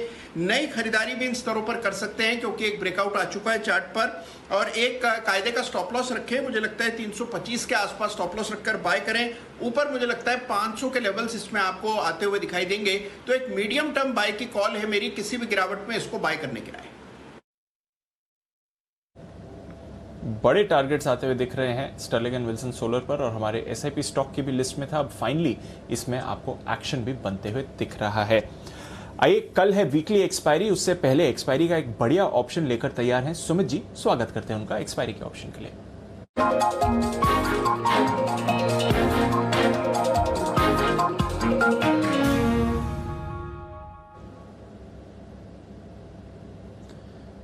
सुमित जी गुड आफ्टरनून, बताएं सर। दीपांशु मेरे पास एक स्टॉक है और एक एक्सपायरी ऑप्शन है, तो पहले मैं स्टॉक का बात कर लेता हूँ। जो स्टॉक मेरे रडार पे आया है वो है 22 का, स्टॉक का भाव चल रहा है 429,430, 430 रुपया स्टॉक का नाम है name India, NAM name India, Nikon asset management. ये स्टॉक के अंदर देखने को मिल रहा है और एक तेजी के ट्रेंड में है। कल का और परसों का हाई ब्रेक हो रहा है। मेरे को ऐसा लगता है कि जिस तरह से मैनेजमेंट स्टॉक पे बाइंग देखने को मिल रहा है, नेम इंडिया यहाँ से ऊपर का मुंह दिखना चाहिए। 445 रुपये का होगा पहला टारगेट, 460 रुपये का होगा दूसरा टारगेट। एक हफ्ते का व्यू लेके काम करें। 415 का नीचे में स्टॉप लॉस लगाएं, 415 के स्टॉप लॉस से खरीदारी करें। 445 और 460 ये दो टारगेट जल्दी शॉर्ट में नेम इंडिया में देखने को मिल सकते हैं। ओके सुमित जी, आप जल्दी जल्दी बोल रहे, आप वाकई में जल्दी जल्दी बोल रहे हैं या फिर वो जैसे पहले नहीं था वो टेप, वो कैसेट आती थी, जो कैसेट कभी कभी है ना ऐसा फंस जाती थी टेप में और एकदम फास्ट चलने लगती थी, वैसी आवाज आती थी, वैसी आवाज आ रही है? मैं आराम से बोल रहा हूँ, मेरे को लग रहा है कोई सिस्टम का प्रॉब्लम होगा। ओके तो सुमित जी की टेप फंसी हुई है लगता है। अच्छा कि एक मिनट किस किस को ऐसा लग रहा है कि वो जैसे टेप फंस जाती थी, वो लंबी नहीं होती जिसमें हम पेंसिल से वो डाल के उसको टेप को घुमाते थे? बंसल जी आपने तो ये काम जरूर किया होगा।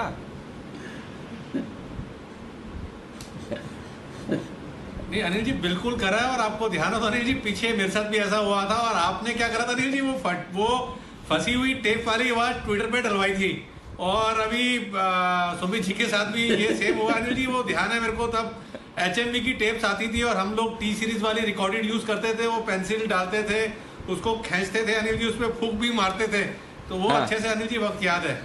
बिल्कुल करा। हाँ। देखो जो मजा है ना ये फिजिकल वाली चीजों में रहा ना, वो आजकल डिजिटल में किधर है? आजकल का बचपन में तो कुछ ये मजा ही नहीं है। मतलब कोई कंप्यूटर, अब जैसे आप कंप्यूटर पे काम कर रहे हो तो आप अपने पास में बैठ के जो आपकी क्लास में पढ़ाई कर रहे हो उसके क्या इंक डालोगे? डाल ही नहीं सकते ना उसकी व्हाइट शर्ट पे पीछे से इंक। क्यों मंजिल, जो कुणाल जी यही है ना, जो मजा उस जमाने में था अब नहीं है एकदम। बिल्कुल अनिल जी, देखिए मजा भी खत्म हो गया, लेकिन अनिल जी इससे एक आइडिया आया मुझे कि अनिल जी देखिए, जैसे अभी सुमित जी बोल रहे थे उनकी स्पीड जल्दी जल्दी थी। अगर अनिल जी सारे एनालिस्ट 1.5x की स्पीड पे बोलें, यानी कि अभी जिस स्पीड पे बोलते हैं उससे 1.5 गुना तेज बोलें, तो मुझे लगता है अनिल जी कितनी ज्यादा कॉल्स अकोमोडेट हो पाएंगी। तो सभी एनालिस्ट से रिक्वेस्ट है अनिल जी थोड़ा जल्दी जल्दी बोला करें। लगता है ये आइडिया जोरदार है। अच्छा, ये जो आपका फॉर्मूला है सिर्फ एनालिस्ट के लिए लगाना है या एंकर्स के लिए भी लगाना है? हाँ, क्यों आशुतोष जी खाली एनालिस्ट के लिए लगाया जाए या एंकर्स के लिए भी लगाया जाए? ये अनिल जी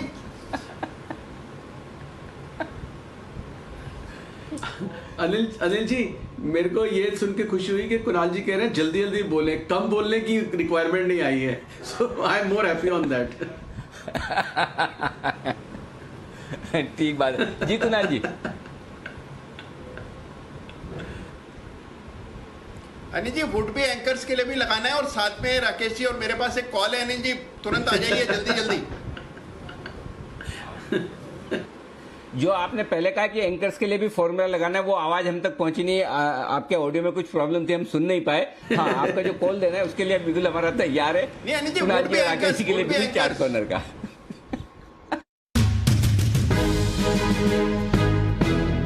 समझ गए।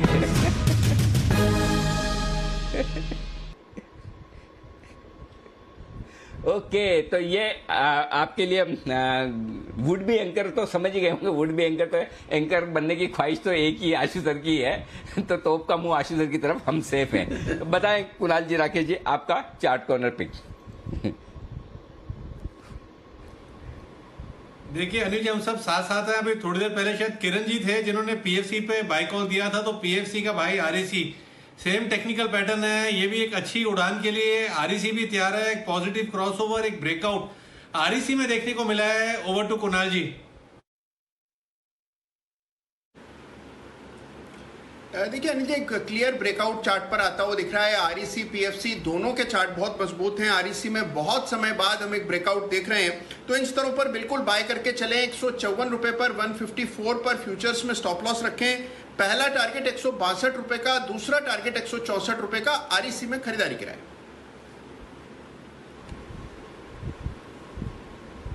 ओके, आरईसी में खरीदारी करने की राय आती हुई कुणाल जी और राकेश जी की तरफ से। और ये जल्दी जल्दी बोलने के चक्कर में जल्दी बोलकर हमें लगा कि चले गए हैं सुमित जी, लेकिन सुमित जी हमारे साथ है तैयार, और सुमित जी के ऑप्शन की पिक भी बाकी है। सुमित जी ने फ्यूचर खरीदने की राय तो दे दी, नाम इंडिया में। सुमित जी ऑप्शन भी बताइए।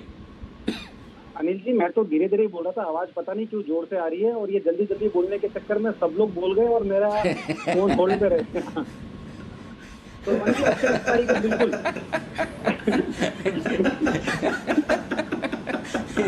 जी, अब बताइए आपका ऑप्शन। आपके बोलने का ऑप्शन अब आया है, बताएं सर। जी, तो मेरा जो एक्सपायरी का ऑप्शन है अनिल जी, वो है बैंक निफ्टी। बैंक निफ्टी आज 250 पॉइंट अभी प्लस है, निफ्टी अभी 20 पॉइंट माइनस है। तो यानी ये संकेत है, ये इंडिकेशन है कि बैंक निफ्टी यहाँ से कमाल दिखाने को तैयार है। मेरे हिसाब से बैंक निफ्टी में कॉल खरीदे 36,800 वाला। 36,700 का भी सीएमपी है। 36,800 का कॉल अभी 101 रुपया 104 रुपए पे ट्रेड कर रहा है। तो एक के आस 36,800 का कॉल खरीदारी करें। 11 रुपए का इसके अंदर नीचे में स्टॉप लॉस लगाएं। जैसे ही 36,800 का लेवल टूटेगा बैंक निफ्टी में, तो 37,000 से 37,100 तक का मूव देखने को मिल सकता है। ऐसा होने पे ऊपर में टारगेट बनेगा 201 रुपए का और 251 रुपए का। Buy 36,800 call at CMP 101, stop loss 11, target 201 और 251।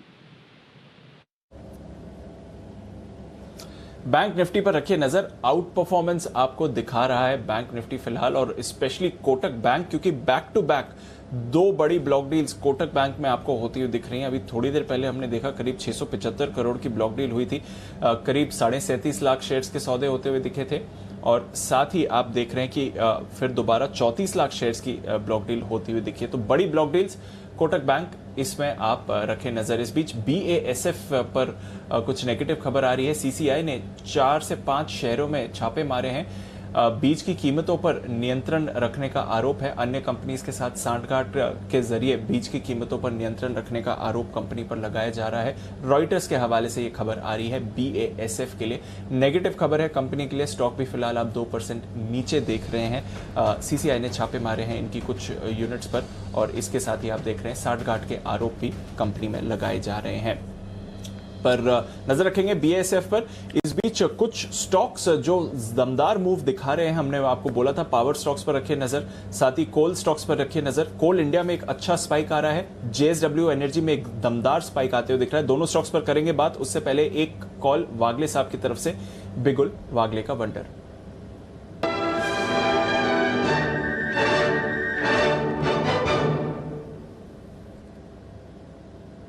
बताएं वागले साहब। दीपांशु, मेरा भी स्टॉक नैम इंडिया ही है। निप्पॉन एसेट मैनेजमेंट एक बड़ा वाला ब्रेकआउट अभी अभी आया है। मेरा 433 जैसे ही निकला ये स्टॉक ब्रेकआउट रडार पर आया है, अभी 437 है। मेरा 450 तक का टारगेट है। मुझे लगता है कल के 1 घंटे 1.5 घंटे में ये कल 10 बजे तक 10:30 बजे तक आना चाहिए 450 452। तो यहाँ पर बाय करें, 2 रुपये नीचे आता है ऐड करें। आपका 434 का स्टॉप लॉस होना चाहिए। 4 रुपये की रिस्क होगी, 12 रुपये का रिवॉर्ड होगा। रुपए की रिस्क, 12 का रिवॉर्ड, 450 के टारगेट्स के लिए खरीदारी करें। नैम इंडिया ये पसंद आ रहा है वागले साहब को भी। पर जेएसडब्ल्यू एनर्जी बढ़िया ब्रेकआउट इस पर आते हुए दिख रहा है। किरण जी, क्या करना चाहिए इसके चार्ट पर? 4-4.5% ऊपर सर। दीप सुनाई नहीं दिया, कौन से स्टॉक की बात कर रहे हैं? JSW energy Kiran ji. अच्छा, जेएसडब्ल्यू एनर्जी की बात करें तो ये stock trade to trade segment में है, पर बहुत ही अच्छा चार्ट पैटर्न है। मुझे लगता है कि जिस तरीके से इसने ट्रायंगुलर पैटर्न का ब्रेकआउट दिया है और सर्किट पे लग गया है, पर मेरा मानना है कि जिनके पास है बिल्कुल होल्ड करना चाहिए।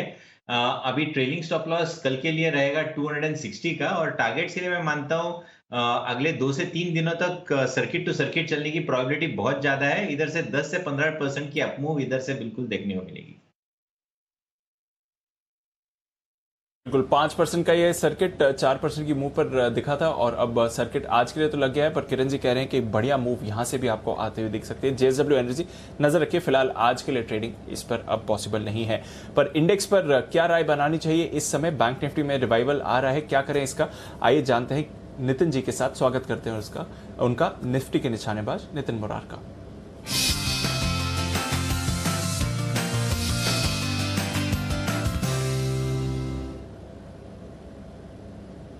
गुड आफ्टरनून नितिन जी, बताएं सर। बैंक निफ्टी के हम यहाँ पे बुल कॉल स्प्रेड क्रिएट करेंगे और 36,700 की कॉल ऑप्शन लेंगे, जो करीब करीब एट द मनी है, 157 में मिलती है मुझे। और इसके प्रीमियम को हेज करने के लिए 37,000 की कॉल ऑप्शन बेच देंगे, जो 46-47 में बिक रही है। तो इस प्रोसेस में 110 रुपए का खर्चा है, 110 रुपए का प्रीमियम आता है। स्टॉप लॉस आपको रखना है 60 रुपए का, जो डिफरेंस हो जाए तब स्टॉप लॉस हो जाएगा, यानी कि आपका 50 रुपए का पर लॉट रिस्क हो गई। और टारगेट ऊपर करीब जो 110 रुपए में आप लेंगे, इसका 220-230 तक के टारगेट इस डिफरेंस का हो सकता है। ऐसा लग रहा है कि बैंक निफ्टी ही लीड करनी चाहिए, आज भी स्ट्रेंथ है बैंक निफ्टी में। तो एक्सपायरी करीब 36,900 की तरफ हो सकती है, 36,900 37,000 की तरफ, इसलिए हम बैंक निफ्टी की बुल कॉल स्प्रेड ले रहे हैं। बिल्कुल, तो बैंक निफ्टी पे है bull call spread. Nitin ji की तरफ से नजर रखिए, इस काउंटर पर एक्शन यहां पर भरते हुए दिख रहा है। नितिन जी, बैंक निफ्टी का रिवाइवल है, निफ्टी को भी ऊपर लेके जा रहा है। निफ्टी के लिए कोई इंपॉर्टेंट लेवल सर? देखिए, निफ्टी में 17,400 पे कॉल राइटिंग बहुत ज्यादा है और 17,300 पे पुट राइटिंग है, इसलिए 2-3 दिनों से निफ्टी 300 से 400 की रेंज में बिल्कुल ट्रेड हो रही है। बायस पॉजिटिव है, बट रेंज बाउंड एक्सपायरी होने की उम्मीद लग रही है। तो एक्सपायरी के ख्याल से 17,300 का सपोर्ट है, 17,400 का रेसिस्टेंस है। जब तक ये रेंज नहीं निकलती है तब तक निफ्टी में कोई बड़ा मूव नहीं बनेगा। बट बैंक निफ्टी में आज जिस तरीके का मूव आया और डेटा बना है, लग रहा है कल 200-250 पॉइंट बैंक निफ्टी की तेजी बन सकती है। ओके, तो ये है आपके लिए बैंक निफ्टी और निफ्टी पर राय। बैंक निफ्टी पर तेजी ज्यादा बनती हुई दिख रही है, ये क्लियर आपके लिए संकेत आते हुए दिख रहे हैं। और बैंक्स पर जबरदस्त एक्शन है। आज कोटक बैंक फाइनली सबसे बड़ा अंडर परफॉर्मर रहा है, जहां तक बैंक्स का सवाल है। रीसेंट रन में ये आउट परफॉर्म आपको करते हुए दिख रहा है। पर बंधन बैंक पे भी आपको अच्छी खरीदारी आती हुई दिख रही है। Federal bank, AU small finance bank, axis, PNB, ये भी आपके लिए इस समय कर रहे हैं परफॉर्म। तो नजर रखिए इन सभी काउंटर्स पर नजर रखिए आज के बजिंग सेक्टर, और वो है टेक्सटाइल। आज सुबह ही आपको बता दिया गया था, बल्कि 27 अगस्त को ही हमने आपको बता दिया था कि पीएलआई स्कीम टेक्सटाइल्स के लिए मंजूरी मिलने वाली है। आज सुबह अरविंद पर अनिल जी की राय थी, पहले 2 टारगेट्स भी हिट हो गए हैं, तीसरे टारगेट की तरफ हमने स्टॉक को मूव करते हुए देखा, और बाकी टेक्सटाइल स्टॉक्स भी बढ़िया तेजी में है। तो आइए टेक्सटाइल पीएलआई स्कीम क्या जानना चाहिए, क्या है जरूरी इसके बारे में जानने के लिए, जिस पर आज मंजूरी मिली है और कहां से कैसा रहेगा इम्पैक्ट, ये जानते हैं मानसी के साथ। मानसी बताइए।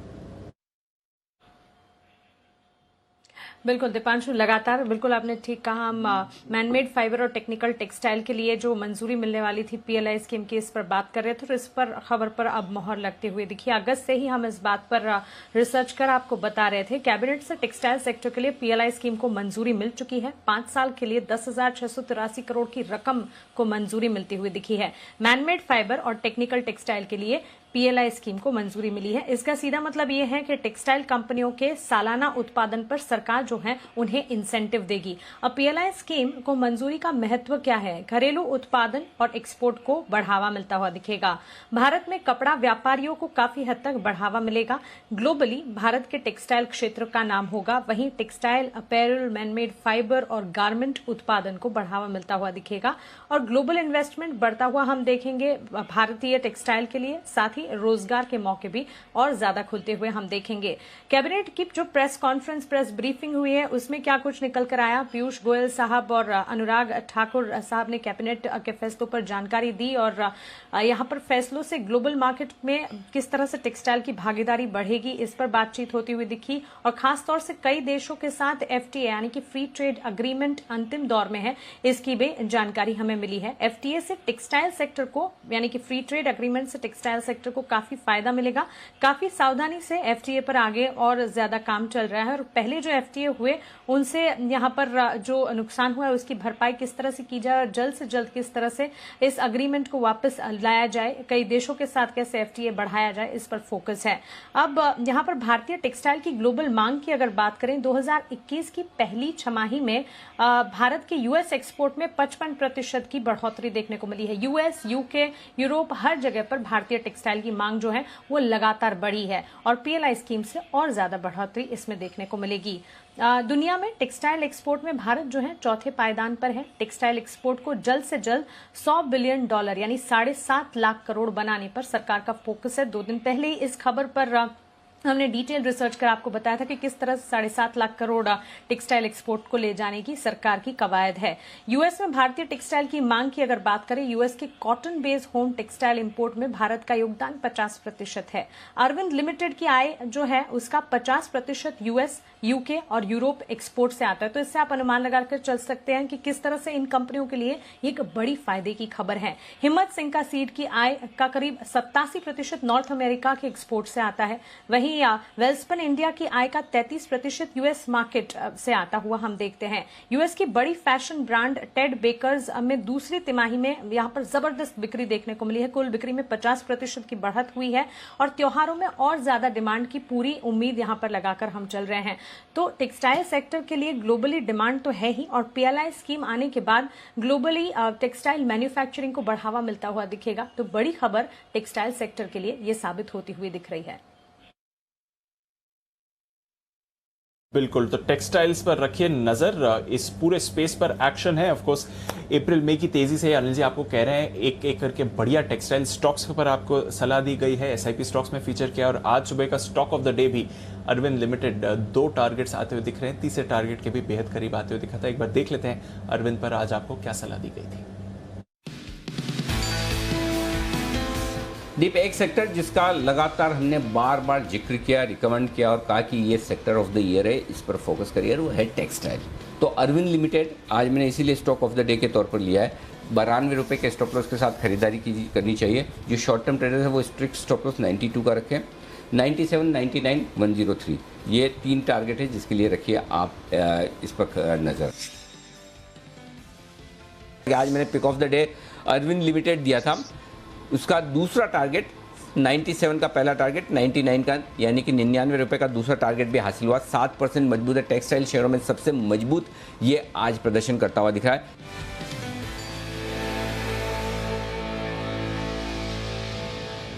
बिल्कुल जबरदस्त एक्शन इस पर आते हुए दिखा है। अनिल जी 2 टारगेट तो लग गए, तीसरे टारगेट भी आने की तैयारी में है, पर अब जो हमारी एक्सक्लूसिव खबर पर मुहर लग चुकी है टेक्सटाइल स्टॉक्स को लेकर, अब इस स्पेस पर क्या राय होनी चाहिए सर?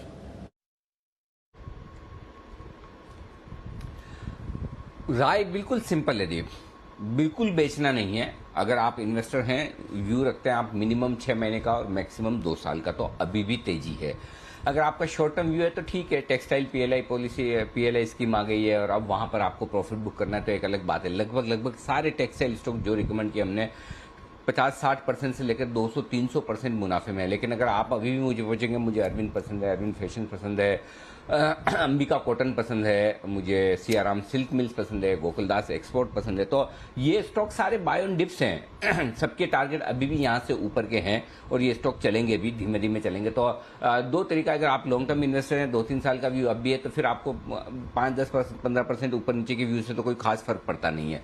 और अगर आप शॉर्ट टर्म ट्रेडर हैं तो फिर जब खबर आ जाए और खबर आने के बाद स्टॉक टॉप बनाए तो फिर वहां पर प्रॉफिट बुक कर लीजिए। तो सिंपल सी बात है। जिन लोगों ने आज स्टॉक ऑफ द डे के तौर पर या 1-2 दिन के लिए लिया है वो प्रॉफिट बुक कर सकते हैं या अपना स्टॉप लॉस ट्रेल करते हुए चल सकते हैं। लेकिन जो लॉन्ग टर्म इन्वेस्टर है इन्हें बिल्कुल भी देखने की जरूरत है ही नहीं। ये स्टॉक जैसा for example Siyaram silk mills, हमारा 500 रुपये का टारगेट है ही, उसमें कोई सवाल ही नहीं है। इस तरह के सारे, अभी एग्जैक्ट तो मुझे सबके टारगेट्स याद नहीं है, लेकिन निश्चित तौर पर ये सारे स्टॉक्स आपके पोर्टफोलियो में अब भी होने चाहिए, कोई दिक्कत नहीं। और जब भी आपको मौका मिले गिरावट में, वहां पर आपको खरीदारी भी करनी चाहिए। तो टेक्सटाइल स्टॉक्स पे हम तब भी बुलिश थे, आज भी बुलिश हैं। मुझे लगता है अब यहाँ से भी दीप जो 2-3 सेक्टर बहुत अच्छा कर सकते हैं प्रदर्शन, एक टेक्सटाइल है, दूसरा रियल एस्टेट है और तीसरा रियल एस्टेट से जुड़े हुए दूसरे सेक्टर्स, या मतलब जो घर बनाने में काम में आने वाले जो होम फर्निशिंग वाले हुए हैं, इस तरह के जो सेक्टर्स हैं उनमें अभी भी बड़ी तेजी रहेगी। तो अब अगला जो सेक्टर है वो आपके लिए रियल एस्टेट है। Mid cap real estate share अभी आज आप सितंबर में, मार्च में आप देखेंगे ये सारे शेयर आपको ऊपर मिलेंगे, अच्छे खासे मिलेंगे। तो अब अगली बार जब भी मार्केट में झटका लगे, आपको वापस से 2 सेक्टर फोकस करना है, टेक्सटाइल और रियल एस्टेट। इन 2 शेयरों में आपको अच्छे शेयर चुन के पोजीशन बनानी, ये ध्यान में रख लीजिए। इन 2 सेक्टरों में बढ़िया बुल रन है और ये बुल रन सिर्फ इस वजह से नहीं कि मार्केट ऊपर नीचे हो रहा है, ये बुल रन इस वजह से है कि कंपनियों की परफॉर्मेंस अगले 6 महीने 12 महीने के साफ नजर आती है कि दमदार आएगी। जिस तरह की डिमांड है टेक्सटाइल सेक्टर को लेकर और जिस तरह की डिमांड है रियल एस्टेट को लेकर, उसको देखकर लगता है कि ये कंपनियां बिजनेस अच्छा करेंगे। तो पूरा का पूरा हमारा फोकस जो है वो बिजनेस पर है। और तीसरा सेक्टर है जो बहुत महंगा हो चुका है, बढ़ चुका है, वो है ई कॉमर्स का। ई कॉमर्स वाली कंपनियां आप सारी देख लीजिए। आज भी IRCTC, इंडिया मार्ट, आज सुबह कुणाल जी राकेश जी ने रिकमेंड किया, जोमेटो देखिए, करेक्ट। फिर और कौन सी ई कॉमर्स वाली कंपनियां, इज माई ट्रिप, ये देख लीजिए, ये कार ट्रेड देख लीजिए, सुबह हम जिसका जिक्र कर रहे थे। इन सब कंपनियों के बिजनेस बहुत तगड़े हैं। ये एक और सेक्टर है जो आपको गिरावट में ऐड करना चाहिए, ये ध्यान रखिए। आइए बढ़ते हैं आगे। वक्त है बैंक से बेनिफिट का। आशीष चतुर्वेदी हैं तैयार।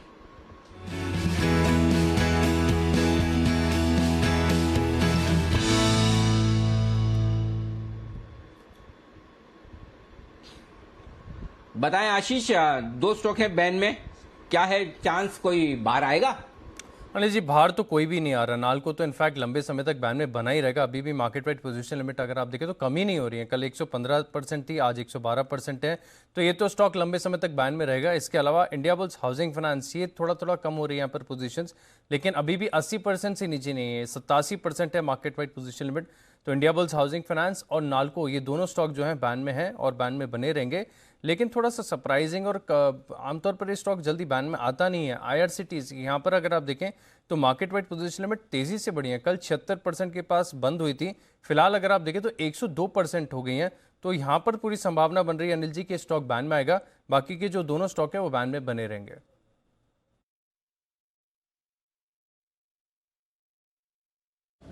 ओके, IRCTC यूजुअली बैन में आता नहीं है। In fact Anil ji, I think जब से आया है ये वायदा कारोबार में, तब से तो बैन में नहीं आया है। सरप्राइजिंग नेम IRCTC, कैसे देखें इसे सर?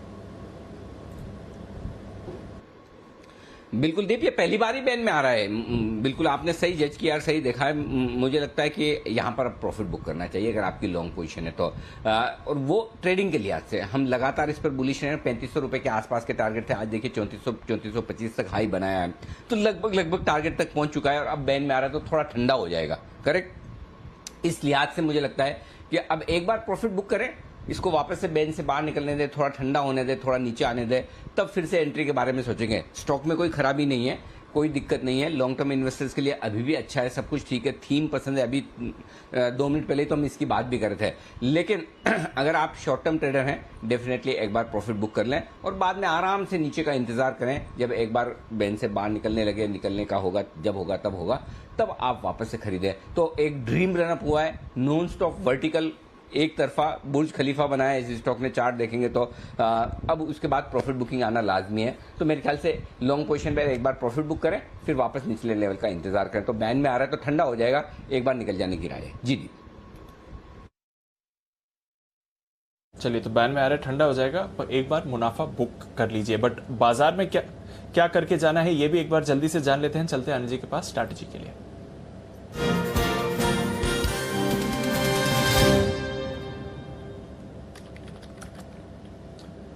सर, ग्लोबल मार्केट्स थोड़े निचले से लेवल से बल्कि अच्छी रिकवरी आती हुई दिखी है। जो एक डाउ फ्यूचर सडनली 180-200 अंक गिरे थे, वहां से रिकवर होकर अब देखिए सिर्फ 60 अंक ही नीचे हैं। तो निचले स्तरों से करीब 125-150 अंकों की रिकवरी आई है। नैस्डैक फ्यूचर्स एकदम सपाट है। यूरोप में कमजोरी है, 1% नीचे आज यूरोप के बाजार आपको दिख रहे हैं।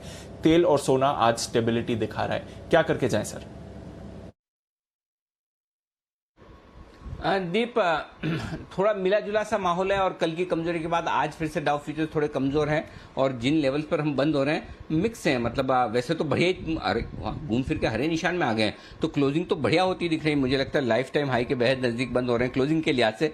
17,377 का अब तक का हाईएस्ट क्लोजिंग है, तो ऐसे तो दिक्कत नहीं दिख रही है। लेकिन जो भी आपकी पोजीशन हो, लॉन्ग की हो या शॉर्ट की हो, आप हेज करके चलें। 17,200 का पुट ऑप्शन खरीद लिए अगर आपकी लॉन्ग की पोजीशन है। शॉर्ट है तो 17,500 का कॉल ऑप्शन खरीद लें। निफ्टी के मुकाबले में बैंक निफ्टी की क्लोजिंग थोड़ी बेहतर होती हुई दिख रही है। 36,831 बैंक निफ्टी की अब तक की सबसे बेस्ट क्लोजिंग ये 2 सितंबर की थी। बैंक निफ्टी उसके आसपास बंद होने की कोशिश कर रहा है, तो मुझे लगता है कि जो पोजीशन है उसे होल्ड करें। फ्रेश पोजीशन कल देखी जाएगी। जी दी। ओके, तो ये है आपके लिए स्ट्रैटेजी। पोजीशन है, होल्ड करें हेज के साथ, फ्रेश पोजीशन कल बनाएंगे। आइए कुछ कॉल्स जल्दी से ले लेते हैं। बिगुल जय ठक्कर के लिए कैश का ऑप्शन।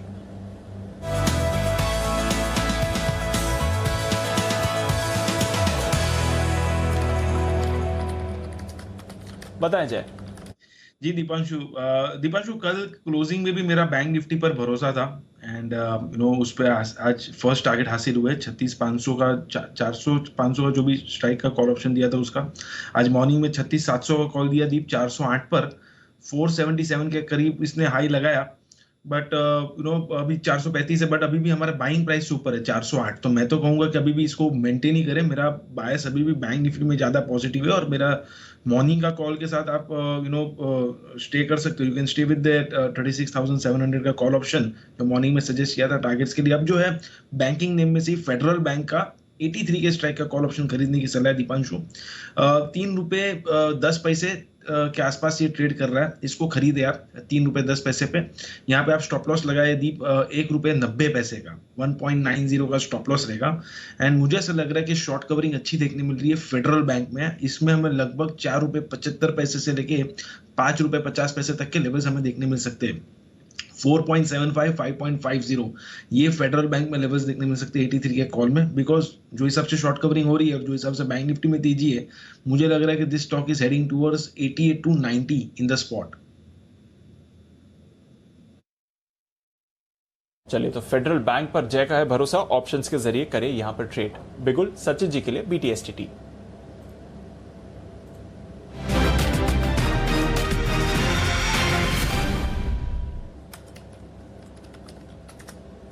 बताएं सचिन जी। दीपांशु, क्लियरली फोकस रखना है प्राइवेट सेक्टर बैंक्स पे एंड HDFC बैंक में मुझे लग रहा है काफी बड़ी अपमूव अनलॉक होनी चाहिए। कल के सत्र में 1610 के टारगेट के लिए यहाँ पर लॉन्ग पोजीशन बनानी है। स्टॉप लॉस आपको लगाना है अराउंड 1573 पे एंड लॉन्ग पोजीशन बनानी है 1610 के टारगेट के लिए HDFC बैंक फ्यूचर्स में।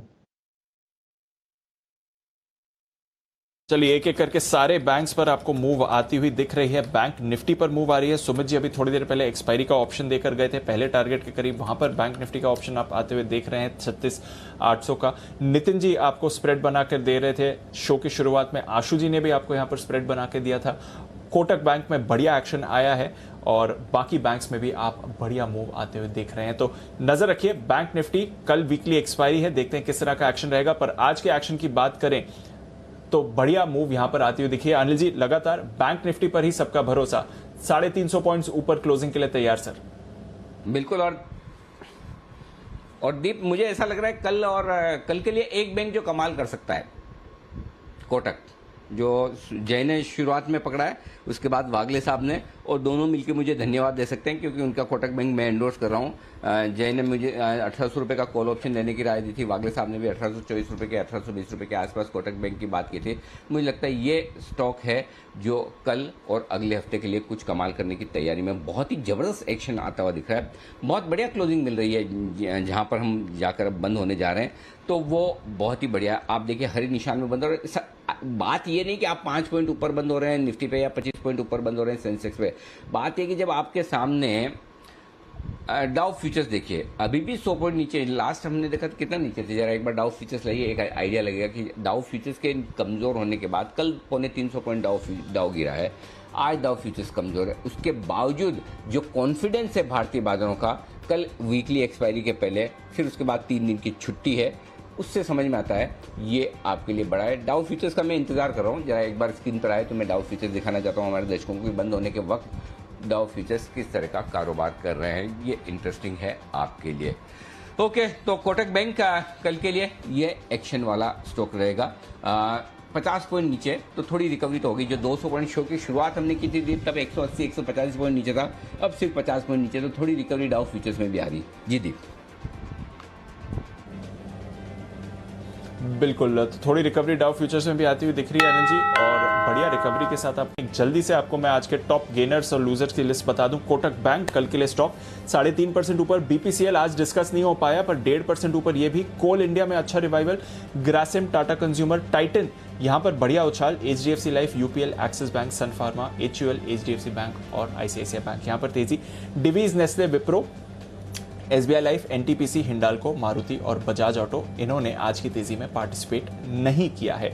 वायदा कारोबार की बात करें तो कुछ और काउंटर्स जहां पर बढ़िया तेजी रही, इन्फो एज आज का स्टार, 8% से ज्यादा तेजी इस काउंटर पर। एचडीएफसी, एएमसी और नैम इंडिया, आरईसी और PFC, Trent, Canfin Homes, IEX, Torrent Power, Indian Hotels, India Mart, Tata Power, ICICI Pru, India Bulls Housing, Ipca Labs और कॉनकॉर कुछ और बड़े विनर्स आपके लिए। वेदांता एक्स डिविडेंड था, अगर डिविडेंड का एडजस्टमेंट हटा दे तो एक्चुअली 5 रुपए ऊपर दिखेगा। नवीन फ्लोरिन, वोडाफोन आइडिया यहां पर रिवर्सल, इंडस टावर्स यहां पर भी एक रिवर्सल, साथ ही SBI Life, Apollo Tyres, LIC Housing, MNM Finance, Exide और एसीसी कुछ काउंटर्स जहां पर आपको गिरावट आती हुई दिखी। जेएसडब्ल्यू एनर्जी पर एक बढ़िया स्पाइक आपको आते हुए दिखा था, नजर रखिएगा इस काउंटर को कल के ट्रेड में भी अगर आपको मौका मिलता है, क्योंकि सर्किट सिर्फ 5% का है। पर इसके अलावा KEI Industries, All Cargo Logistics, Arvind यहां पर बढ़िया action, JK Paper, Oil India, CDSL आज काफी तेजी दिखाता हुआ, एफिल और साथ ही Trident, Garware Technical, Alembic Limited और ओरिएंट इलेक्ट्रिक कुछ और विनर्स आज के ट्रेड में। तो अनिल जी, पार्टिसिपेशन काफी सेक्टर से आया, बट ऑफ कोर्स जो लीडरशिप चाहिए थी आज बैंक निफ्टी ने दिखाई सर। 450 अंक ऊपर बैंक निफ्टी की क्लोजिंग, और निफ्टी भी टुवर्ड्स द एंड लगभग रिकवर होकर 17,350 पर क्लोजिंग देता हुआ। बिल्कुल, तो ये है आपके लिए बड़ा एक्शन इस वक्त निफ्टी और बैंक निफ्टी में आज के लिए, रिकवरी वाला।